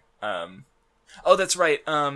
He wanted, like, oh, I get to tell them about exorcism, and then they're like, oh no, we kind of already know about exorcism. It's like, damn, I wanted to be the one to tell you. Like, there was at least one other moment where it happened, but he wants to info dump and tell these kids, like, interesting information, but they're like, no, we already know that, and he's like, damn it. It's kind of funny. Yeah, it's also kind of interesting, some of the ways that Hisoka is kind of, he's, like, contradicting his lies, either without noticing that he's doing it, or as Bisky said, like, there are people who lie with a purpose, and there are people who lie for no reason, and Hisoka's one of those people. Because he's obviously like, oh, I'm looking for Crollo, so it's like, I'm here, I have something, I have a goal to accomplish. But he's also like, this town is an interesting place to go when you're bored, and Killua's just like, why would you be bored if you have an objective? But also he's got his sneakiness, like, he's able to hide the names on his list so they don't know that he came into contact with the troop. Yeah, Hisoka, like, he came up with the personality test, but he is the transmutiest transmuter, basically. Like, he just lies for no reason. Like, Killua is, mischievous and careful with his words, and, Bisky has that too, but Hisoka is Hisoka. But anyway, they decide to meet Suzuki to get more allies. And there's a bit where, like, now the tables have turned, show me your Ren. And he's like, okay, I'll just jump. And Gon and Killua easily like, hey, let's try that. And he's like, what the fuck? And it's a good callback to, like, the start of the arc, and it just shows how much Gon and Killua have progressed. Because before, they didn't even know what the code, like, they literally just showed their Ren, and he's like, why would you do that? You don't even know. When it's just code, like, for, like, show me your abilities. Like, yeah. But then they've already surpassed his, and he's like, wait, what? He's like, wait, but how? Yeah, like, well, not only that, but, like, he says they beat his record. They beat his best jump height. Like, he's rusty, and they're above his peak in this, like, regard, and they're doing it for the first time. Yeah. He's just so, like, if he were, like, at full capabilities, I imagine he'd be, it'd be a little different, at least in a fight. Like, this is just jumping. But, generally speaking, yeah, he's rusty, and he's, so that way he's, like, he's fighting alongside them, even though I think he's a 1-star hunter, so he's, like, pretty experienced. But, he's, again, like Bisky, he's not overshadowing them, which is good. I also like how, they start planning out what the sports challenges are going to be, and they're like, okay, I'm going to do this, and Setsugeta is like, oh, Gon, you're going to be my partner for the volleyball thing. And then we later get a cutaway where it shows, like, the training, and it's just like, you see Gon and, like, all the volleyballs scattered around, and he's, like, on the ground, and he clearly has, like, no idea what he's doing. But it ties into Setsugeta's character arc, because he's able to see Gon being so earnest and honest in, pursuing this stuff, that he's like, man, I got to go back to the basics. I got to start over, because he got rusty. So he gets a little bit of character progression too. I like it. Yeah. And then we get to the actual the rounds, like, which go by pretty quickly. The boxer gets beaten. There's the thing with the big guy who he breaks the rules of the sort of the human NPCs and gets murdered because he's talking about how it's a game, and you can't break the kayfabe of it. You know, it's supposed to be like, this is real, this is an immersive world, and you can't do that. But yeah, it's sort of like he's like brutal immediately, and we sort of get his, you know, his powers are like, because he's really freaking strong. Oh, there's a bit where he's like, well, because like Gon realizes that he's like, you know, he's a game master. He's pretty important. So he's like, oh, is Jing here? And oh, your dad told me not to go easy on you. And he's got like he's got the closed eyes, and he's got that like Gin thing where he's got the closed eyes, you know. And so he gets that like some really striking panels where he's just like, oh, horrifying, or spooky rather is a better word. But anyway, it's cool because like it's just dodgeball. But dodgeball is just like inherently cool. Like it's one of the coolest sports things. Like whenever, like I feel like that's maybe just like a stereotypical kid thing. But whenever there was like a gym class and it's like, let's just play dodgeball. Let's just do that. So it is very hard to make dodgeball uninteresting. But then like this goes even further. Like it's dodgeball, which is inherently interesting, presented in an interesting way, and it's like it's a non-battle battle, but it's so good. It practically becomes a combat sport. Exactly. with how the Nen, because like Razor literally can kill people with this ball, and like he like Suzugera basically like he gets crippled like pretty quickly and like he points out like the only reason he didn't, you know, avoided fatal damage was because Killua warned him, like, and this is the experienced guy. What I really like about Razor specifically in the manga is that whenever he like gears up to do his throws, he always takes up so much page space. Like he's always getting at least like a single page, if not a full 2-page spread of him just like powering up these throws, and it really gives you a sense of weight that like when, you know, like obviously we see that his throws can kill people, but the weight in the paneling is also conveying the sense that like there's a lot of power behind this. Mm-hmm. Yeah, like even Hisoka has to like he catches one ball, and he even points out okay, it was like rebounded too, I think, because he's like, oh, it only messed up 2 of my fingers. Like, and this is Hisoka, like he was introduced as like on the level of the Phantom Troop. So, and they're not even like really just fighting; it's just dodgeball. So, jeez. But yeah, no, it's great like to see all these mechanics of Nen sort of come into play. Like, Hisoka's practically the MVP with like his bungee gum. I think it gets a couple points though. Then there's also like the sort of conflict with like Killua, who's like he's being hurt helping Gon with his you know, Jonken Pon punches, and Suzugera kind of realizes like, you know, damn, why am I not there with them? Like, yeah, that goes into his moment because he's realized like, you know, he has experience and skills that Killua doesn't have. He could do this in a way that wouldn't hamper Gon, but he can't. But and then Gon's like, I can't do this without Killua. It's good. Yeah, it's so good. I think this might be a conflict that I mean, like, I love how it's presented in the manga. Like the use of, like I said, the use of page space is very good. I do think this might be one conflict that I kind of prefer in the anime, just because the music adds so much weight to it as well. And just the way a lot of it is animated, like the snappiness of some of the cuts, and just, you know, it being maybe perhaps a bit more drawn out as well. Because like when Gon does his power ups and like the building is shaking and stuff and the lights are flickering, it's a very well directed scene. So it like takes a good scene and it makes it gooder.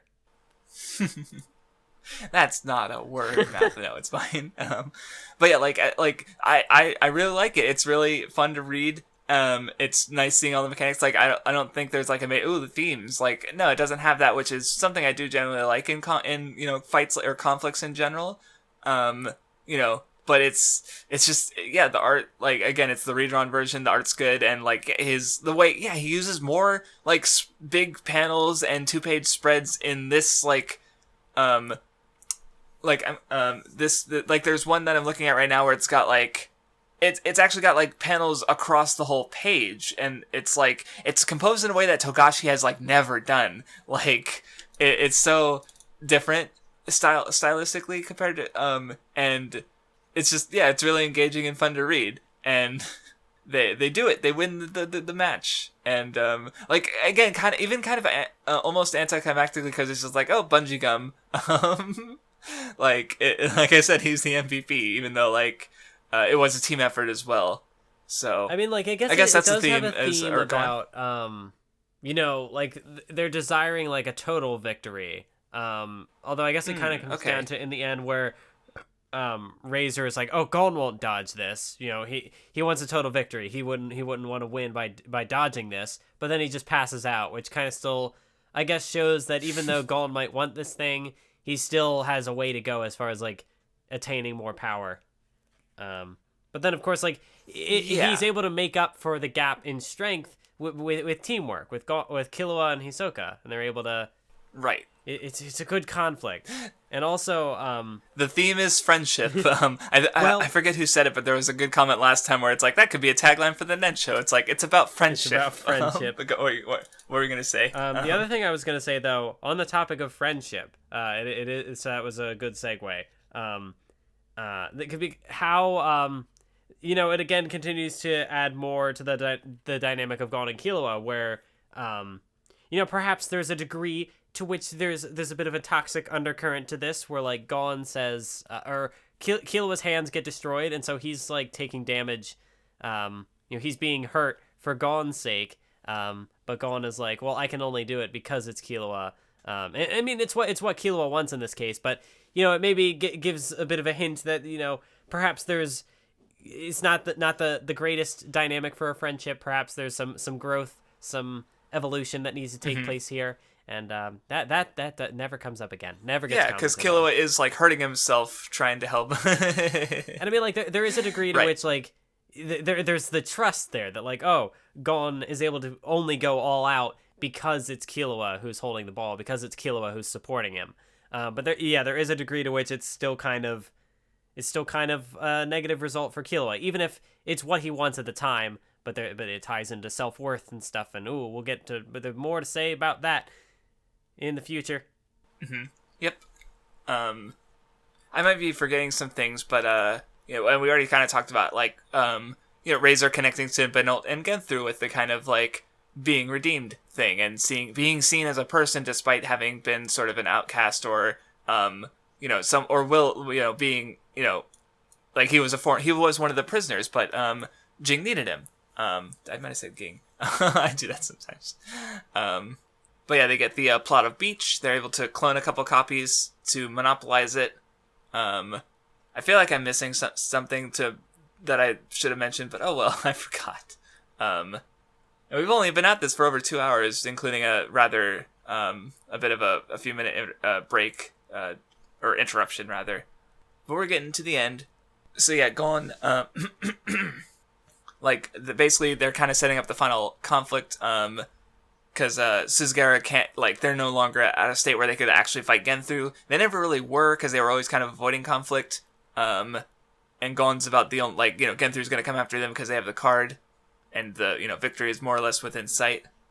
They do some strategizing and such, but mostly Suzugaru is there to, like, they buy time for Gon and stuff to do training so that they can actually fight Genthru. Oh, that's right. Yeah, you're right. There was a little bit more of the troop that I forgot, because Hisoka runs into the troop. Kaluto. How can you forget Kaluto? I'm sorry, I'm a monster. But this is the part where Kaluto is like officially part of the troop, and it's a little thing that even still I'm not sure. I think there's more to be elaborated on. But it's again, it's like with the troop, it's less that like they have a, you know, like beginning and end sort of like resolution to their story, but it's kind of like the progression of a story within this story.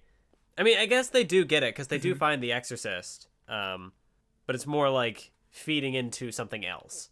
Well, this is another one of those arcs where I think I really like the construction of it, because like in the last arc, whereas the troop, like the roles kind of flip, where like Gon and Killua were the bit players progressing to Greed Island, while also the main story was the Phantom Troop and Kurapika and stuff. Whereas in this arc, Gon and Killua are progressing through Greed Island, and the Phantom Troop are kind of the supporting players who are progressing other stories.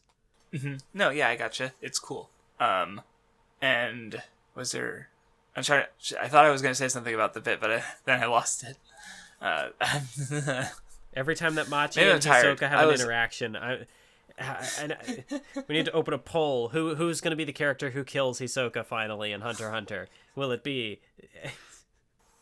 there are a lot of potential candidates, and it'd be interesting to see what it... Anyways. Because, yeah, Machi's like, I'll if you kill Crollo, I will chase his DNA and kill you. And Hisoka's like, that would be nice. Like, well, okay. And, like, going back to Gorinu's like, yeah, pervert, okay.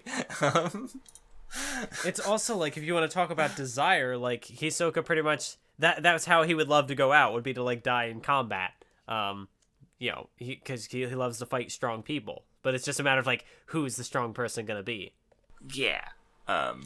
So anyway, getting through... he's trying to chase after Suzugaru, who, is buying time for Gon and the others so they can do the training. Visky sort of, like, advances Gon's training where he's doing level 5 when he should be doing, like, level 2 or 3. But, if he can do it, then... And she basically gambles on his talent because, they've... Like, let's put it this way, like, it's been a year since they even, like, learned about Nen, and they're already, like, comparable to, like, a 1-star hunter. Like, they're up there. Like, they're getting there, rather. Like, they're definitely not there yet, but they're friggin' talented boys. Oh, there was a little detail I like. So there's a moment where the Genthu's gang is sleeping, and, there, like, an arrow or crossbow bolt comes at them, and one of them, or the dark-haired one, catches it, so it doesn't hit the other one, and, they could use a little bit more, basics training, because Gon and Killua kind of had to deal with the exact same thing. You're right. I did... So it kind of, it's just a small little thing, because, yeah, they're under attack and stuff, but it sort of sets up, like, yeah, these guys are, like, Gon and Killua are... because they have somebody on watch. Whereas with Gon and Killua, like, they had to kind of fend for themselves. Right, and I'm also just noticing that the guy who was about to get hit by the crossbow bolt is the guy who fights Killua. So that's just a little detail. So he's like he's the one who would have gotten, like, injured by this bolt, but he's also the one who goes up against Killua, who's the one who was the most competent at that training. So who's been having to deal with this since he was a kid. Like, I don't think there's a bigger point to bring out of it, but it's just a nice little detail. So anyway, Genthu starts murdering people who are getting spell cards to keep Suzugaru from getting more of them, the companies and such. Oh, that's right. There was one more big thing to get to. Because yeah, I'm reading. It's mostly just more setup and run around and stuff.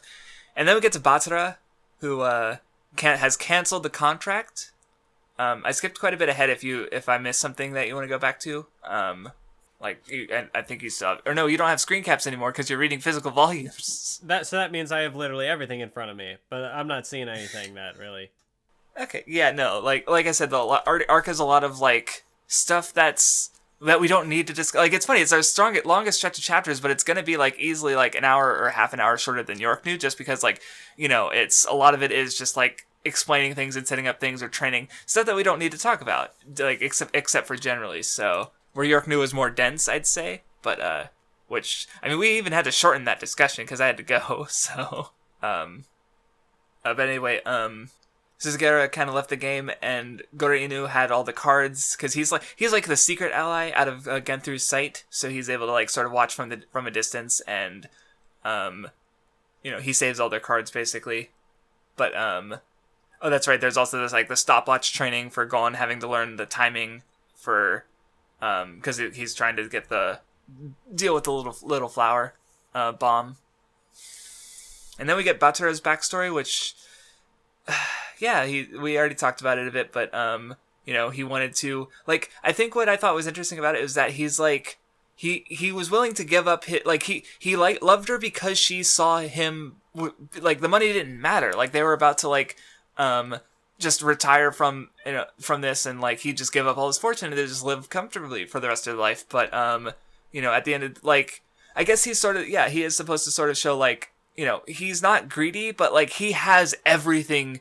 These, like, we don't know what Genthru wanted, but all of the mercenaries and stuff, like, they just want what he has, and, like, the money, and, like, having the money didn't, like, give him his desire, like, which goes back to, like, why Greed Island, the game, what cartridge was the rarity it was because, like, it's, like, Kilo, I think, pointed out, like, you can just get it with money, like, it's not hard to find for a hunter, relatively speaking, because money is just, and, it's not that, you remember. I lost my words there. And also it turns out that a lot of the details of Greed Island were hidden from the world because Batsuro was trying to hide it from people so he could have an easier time of getting it. But, yeah, it didn't matter. He lost her. He's alone. And very sad. Oh, yeah, I also forgot, like, going back to Togashi liking games, he did a whole, like, hunter exam with, like, his readers or something. Like, or was that, I'm just looking at that, where, I don't know. It's interesting to consider, but, oh, that's right, that's right, he had people give their, like, stat distributions and a name, and he, like, ran them through the hunter exam, and, he says that, like, 36, people passed, so, though I think there were 22 phases, so that's a little different of an exam. So anyway, now we finally get the actual conflict with Genthru, so we're going into the final parts of the arc. They use their childish appearances to sort of, deception, and make Genthru and the gang, like, they basically completely lead them into their trap, but like, that's only, like, puts them at the same level, because, at least with Genthru, or Genthru and Gon specifically, because Genthu's strong. So yeah, do you have anything to say about, like, the Gon and Genthu's sort of first clash?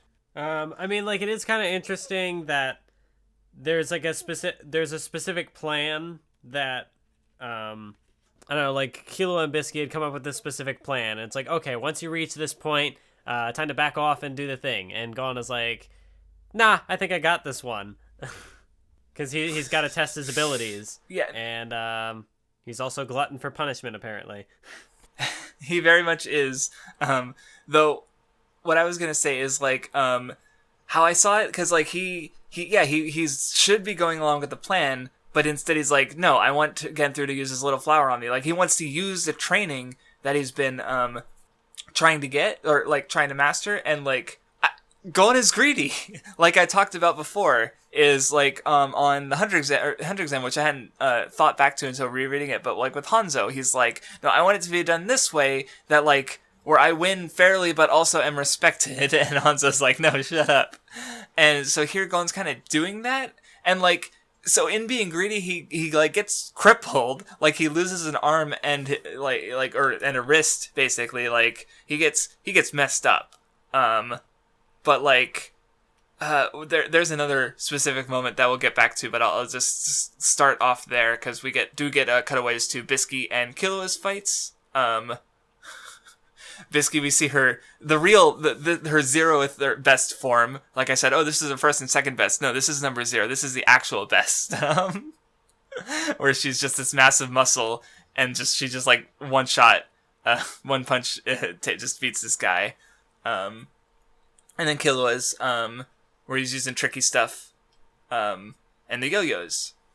Yeah, I like Killua's fight, because, like, he creates, like, this fake blind spot to, like, open up this other guy's blind spot, and there's a lot of, like, the guy's not paying attention to his surroundings. The guy, he gets, like, overconfident because it's, like, a one-on-one fight, and so like, even though he has, I think Killua even says that he has, like, more, like a higher Nen capacity or whatever, but he doesn't know how to, like, he's not using it properly. He hasn't refined it.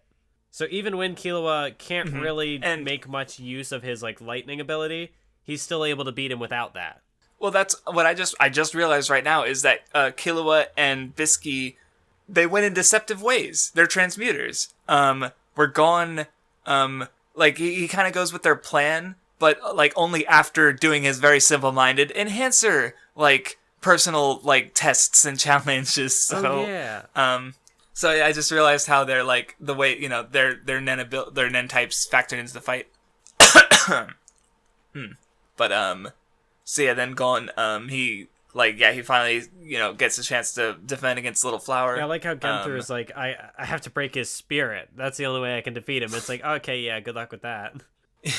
Right, because we're talking about now Gon is like, he's not the same kid he was in the Hunter exam with Hanzo, where it's literally a fight about breaking spirits. Like, they're not allowed to kill. Like, because Genthu's kind of in that situation here where he can't kill Gon because then he won't get the cards. Because he doesn't know how to get Lucky Alexandrite or the strip of beach. So I guess it's also kind of a look at what that other fight could have been kind of like if there hadn't been like a limit, like, oh, you can't kill people or you can't do this or that. Because like Hanzo had made a threat like, oh, I'll cut off your legs or I'll cut off your arms or something. But here Gon, he like gets the option to, you know, defend his hands, but instead he's like, nah, I'm okay with losing one of my hands as long as I can get a kick in here. Absolute madman. Like like characters say like all the time that Gon is crazy, and he is.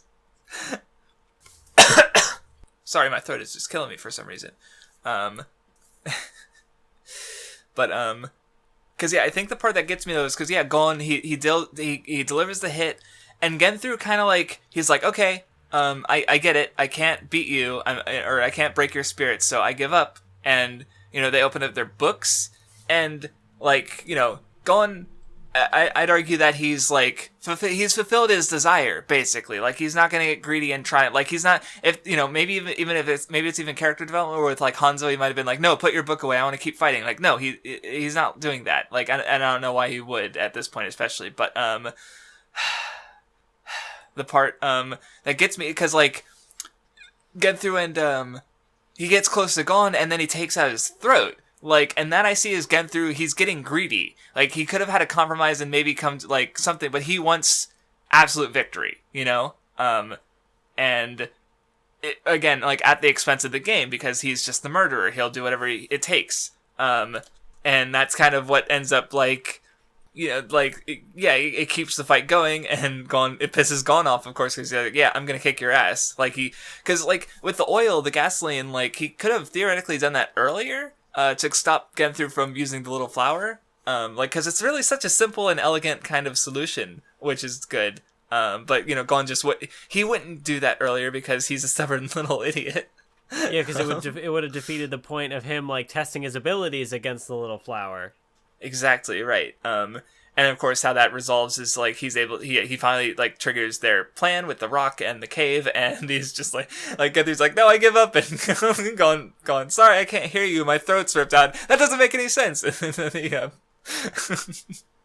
he wins, and it's good. It's great. So yeah, I just thought it was, like I said, I thought it was interesting how greed plays into the fight with Genthu. Getting greedy. He could have tried to win another, or tried to reach another solution, but nope. And well, what do you know? He lost. And then you get the moment where he's like, "No, heal my friend first." Like, doing a very like kind of Gon or Luffy moment almost. Like, he's injured, but he's like, "No, my friend." Even though in this case, like, the friend is definitely injured worse, but good, good stuff. There's even the bit where, like, Goro Inu's, like, pissed off about Genthu, and he's like, no, he's a murderer. And then Killoo's like, yeah, I've done worse. And Goro Inu ends up like, fine, I'll help you with the angel's breath. I also like the little part when Gon tries to, like, contact them. And he's, like, trying to say words, and but he's got his throat crushed, and Killoo's like, I can't tell what he's saying. And Biscuit's just like, yep, that little bastard. Of course he did it. Oh, and there's a moment I didn't notice before where Goro Inu is talking about how he's just going to give them all of the Suzugaru's cards, because he's like, well, I decided to do that anyway. And, the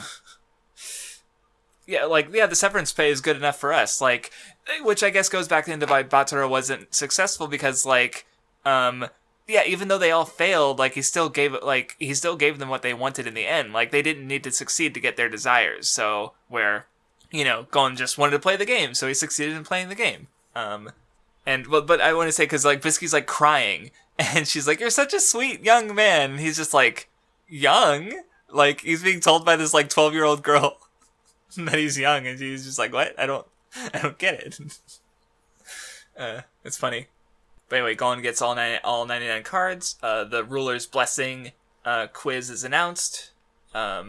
A bunch of players come over to Gon, and they're just like, "Hey, if we get the card and win the quiz, will you buy it from us?" Like, the game's kind of like, it's no longer a game of murder. Like, they're even on guard and such. But like basically, yeah, I brought that up earlier. It's like, oh, it makes sense that after the ruler's blessing is found out, people would no longer kill each other since they need to play the game to get the card. But I didn't realize, like, no, the effect was immediate. Genthru is defeated, and it's no longer a game of slaughter. The one that he made, basically. So, Genthru lost at his own game because he was playing it in another game, and that Gon, the one Gon was playing, I guess. So, I see. It's good. It's a good arc. But yeah, the Exorcist dispels his the bomb, and Gon wins the quiz. Oh, that's right. There was like the two brothers who are like, "Yeah, we're gonna take the card from you," and they immediately get beaten up because they were one of like other big factions and stuff that they just didn't do anything, and then they didn't do anything because they got beat. So, but yeah, the Exorcist goes to dispel Krollo's the bind on his heart and his Nen, where the trio goes to meet they meet Dwon and what's the other guy's name? I forget. I don't remember. But yeah, they meet more of the game masters, basically. Oh, List and Dwon, that's it. And I love Dwon's, like, sort of, like, backstory, basically, where he's just like, fucking Jing just legally changed my name because he fucking could. Like, what an asshole.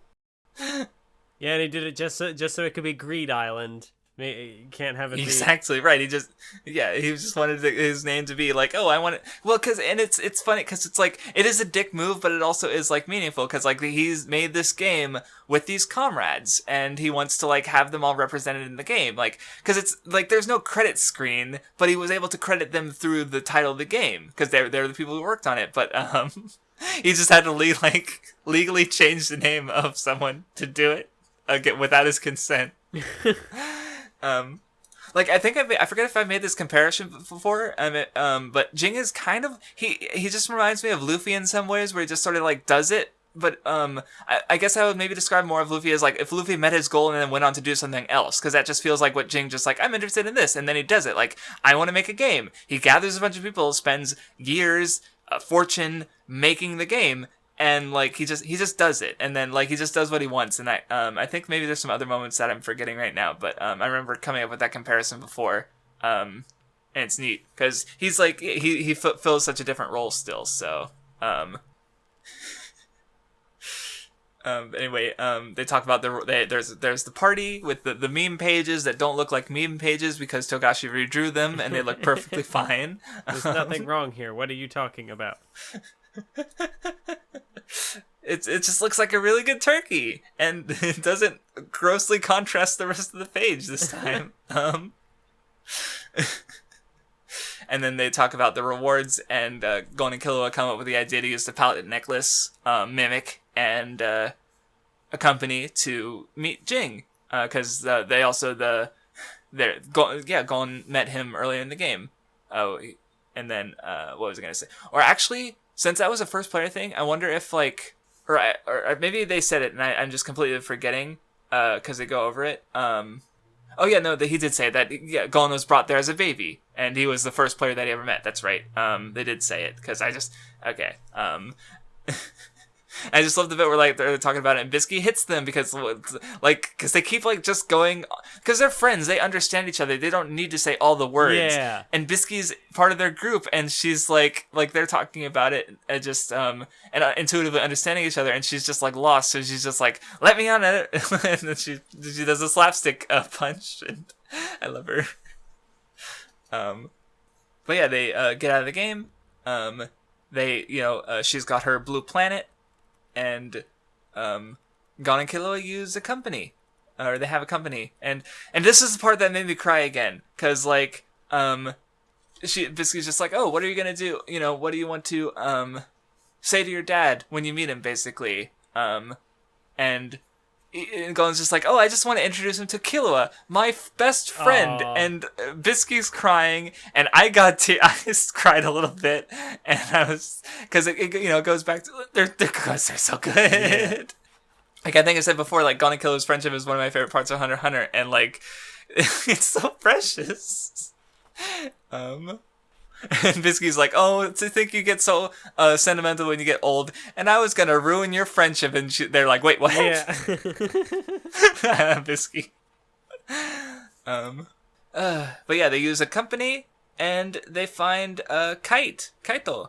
I also like how she's like, she has to go away from them because she's like, I'll get too attached to them if I stay any longer, but she'll be back.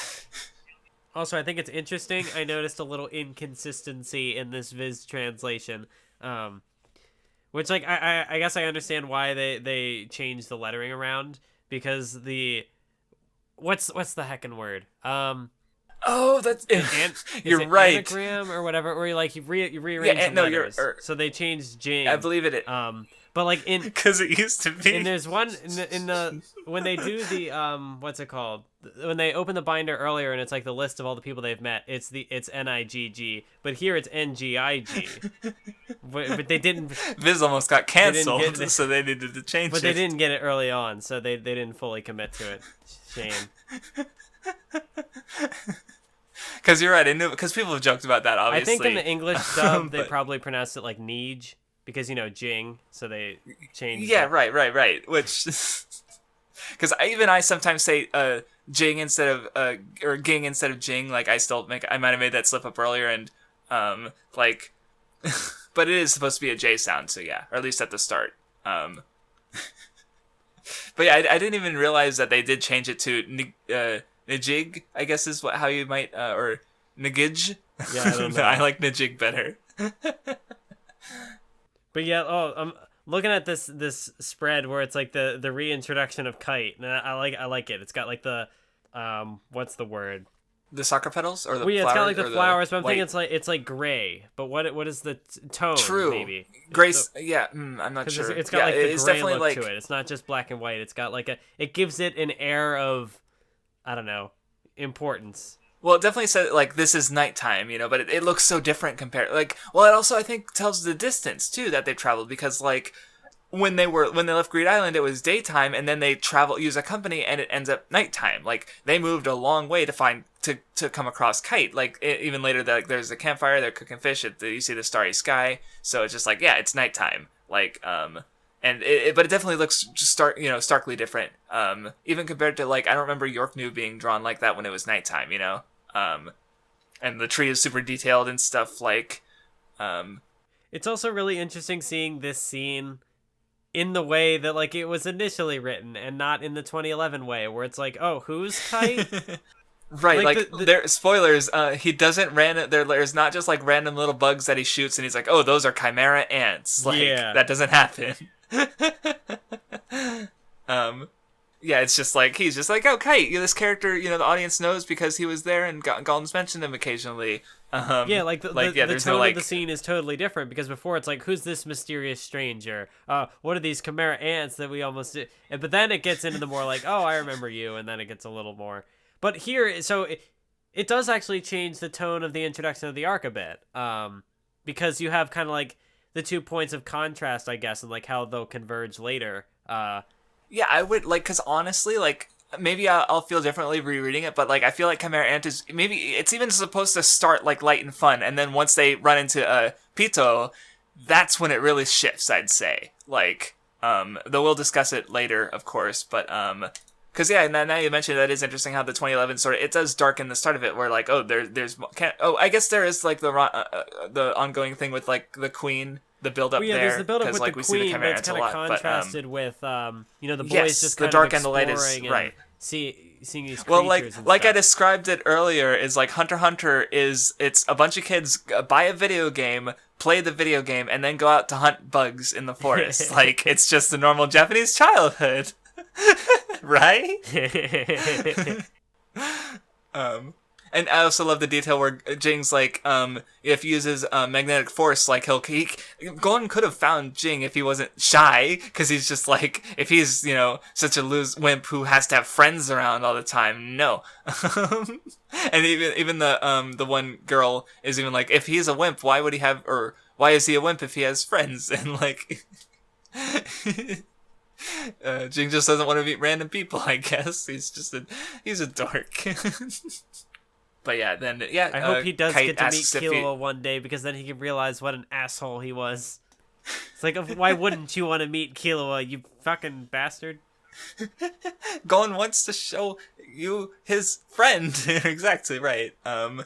And then you get a little bit where like, oh yeah, Kite's like, oh yeah, I found Jing ages ago. Do you want to know where he is? And Gon's like, no, I'll find. Good like answer. He does they have a very brief like kind of Rayleigh Luffy exchange where Rayleigh's like, hey, want to know what the One Piece is? And Luffy's like, no. Yeah. They're both kind of. There are some other like weird, just like very very basic, but that things that come in later with Chimera Ant, with just like two things that happen that I will talk about it later though. I don't know, it's always interesting to think about these series, because like they're both like really well regarded, even though because like Hunter x Hunter definitely does get hate. I just don't see it as often, probably because I'm not in the Hunter x Hunter fan base. Like you've expressed some of the dumb things said, or the criticisms like or at least the one that I remember that I disagreed with, and I heard tons of dumb shit about One Piece all the time. So like, I don't know. But yeah, they were coming out at the same time, and I think they're both doing a lot of really great and interesting stuff. But anyway, we are done with Greed Island. They were coming out at the final same thoughts? time, and then one of them stopped. Very sad. I mean, if it did keep going, Hunter x Hunter would I imagine it'd be over by now. I don't see it being 900 chapters long, But I would like to see it be 391 chapters long at this point. Right now it's stuck at 390. I think I might be off on the numbers, but this arc is really great. Even I have some things to say about it, and mostly I just like I like the feeling I get reading it and seeing all the details and all the like exploration and mechanics, and I like it. It's fun. It's good. It made me cry, and I didn't expect it a little bit. Yeah, I might have to reconsider my arc rankings, because I don't know, but I feel like I always need to do that, because like Hunter x Hunter, it's all good, but like Greed Island, I don't know, I liked it more this time. Let's count our blessings with Hunter x Hunter, because there's like 5 or 6 arcs, okay? One Piece arc rankings are way harder, in my opinion, just because there's so many. And it's like, ooh, like I just reread Drum Island recently for the Chopper video, and I'm like, oh, but Drum's really good. So I'm just like, it'll be hard to rank. I don't know where I'm gonna rank Chimera Ant. I expect it to be my favorite, but it might not be. So, because Greed Island I really like a lot too. I don't know. So anyway, next time we are reading chapters 186 to chapters 260. That's a lot. I forgot how long this arc is. Holy shit. Only part 1. That's only part 1. Oh no. I would love to split up into 3 episodes. I just have no idea where to do it. That wouldn't be like just completely random. Like, I think how I have it split up right now is just normal, like NGL and then Palace Invasion. What do you mean how you have it split up? I'm the one who made the arc rankings this time. Oh, that's right. You did. I'm sorry. We have it split up. There we go. But also going back to the patrons, the next time we are going to, when the next episode comes up, we're hopefully going to have the poll, for the series we're reading next. So don't forget to patron and get ready to vote. So yeah, thank you for listening, and we will see you next time. And message me the series you want on Patreon if you haven't already, so that you can be ready for the vote and you can get your pick represented, please. You don't want to miss out. Thank you.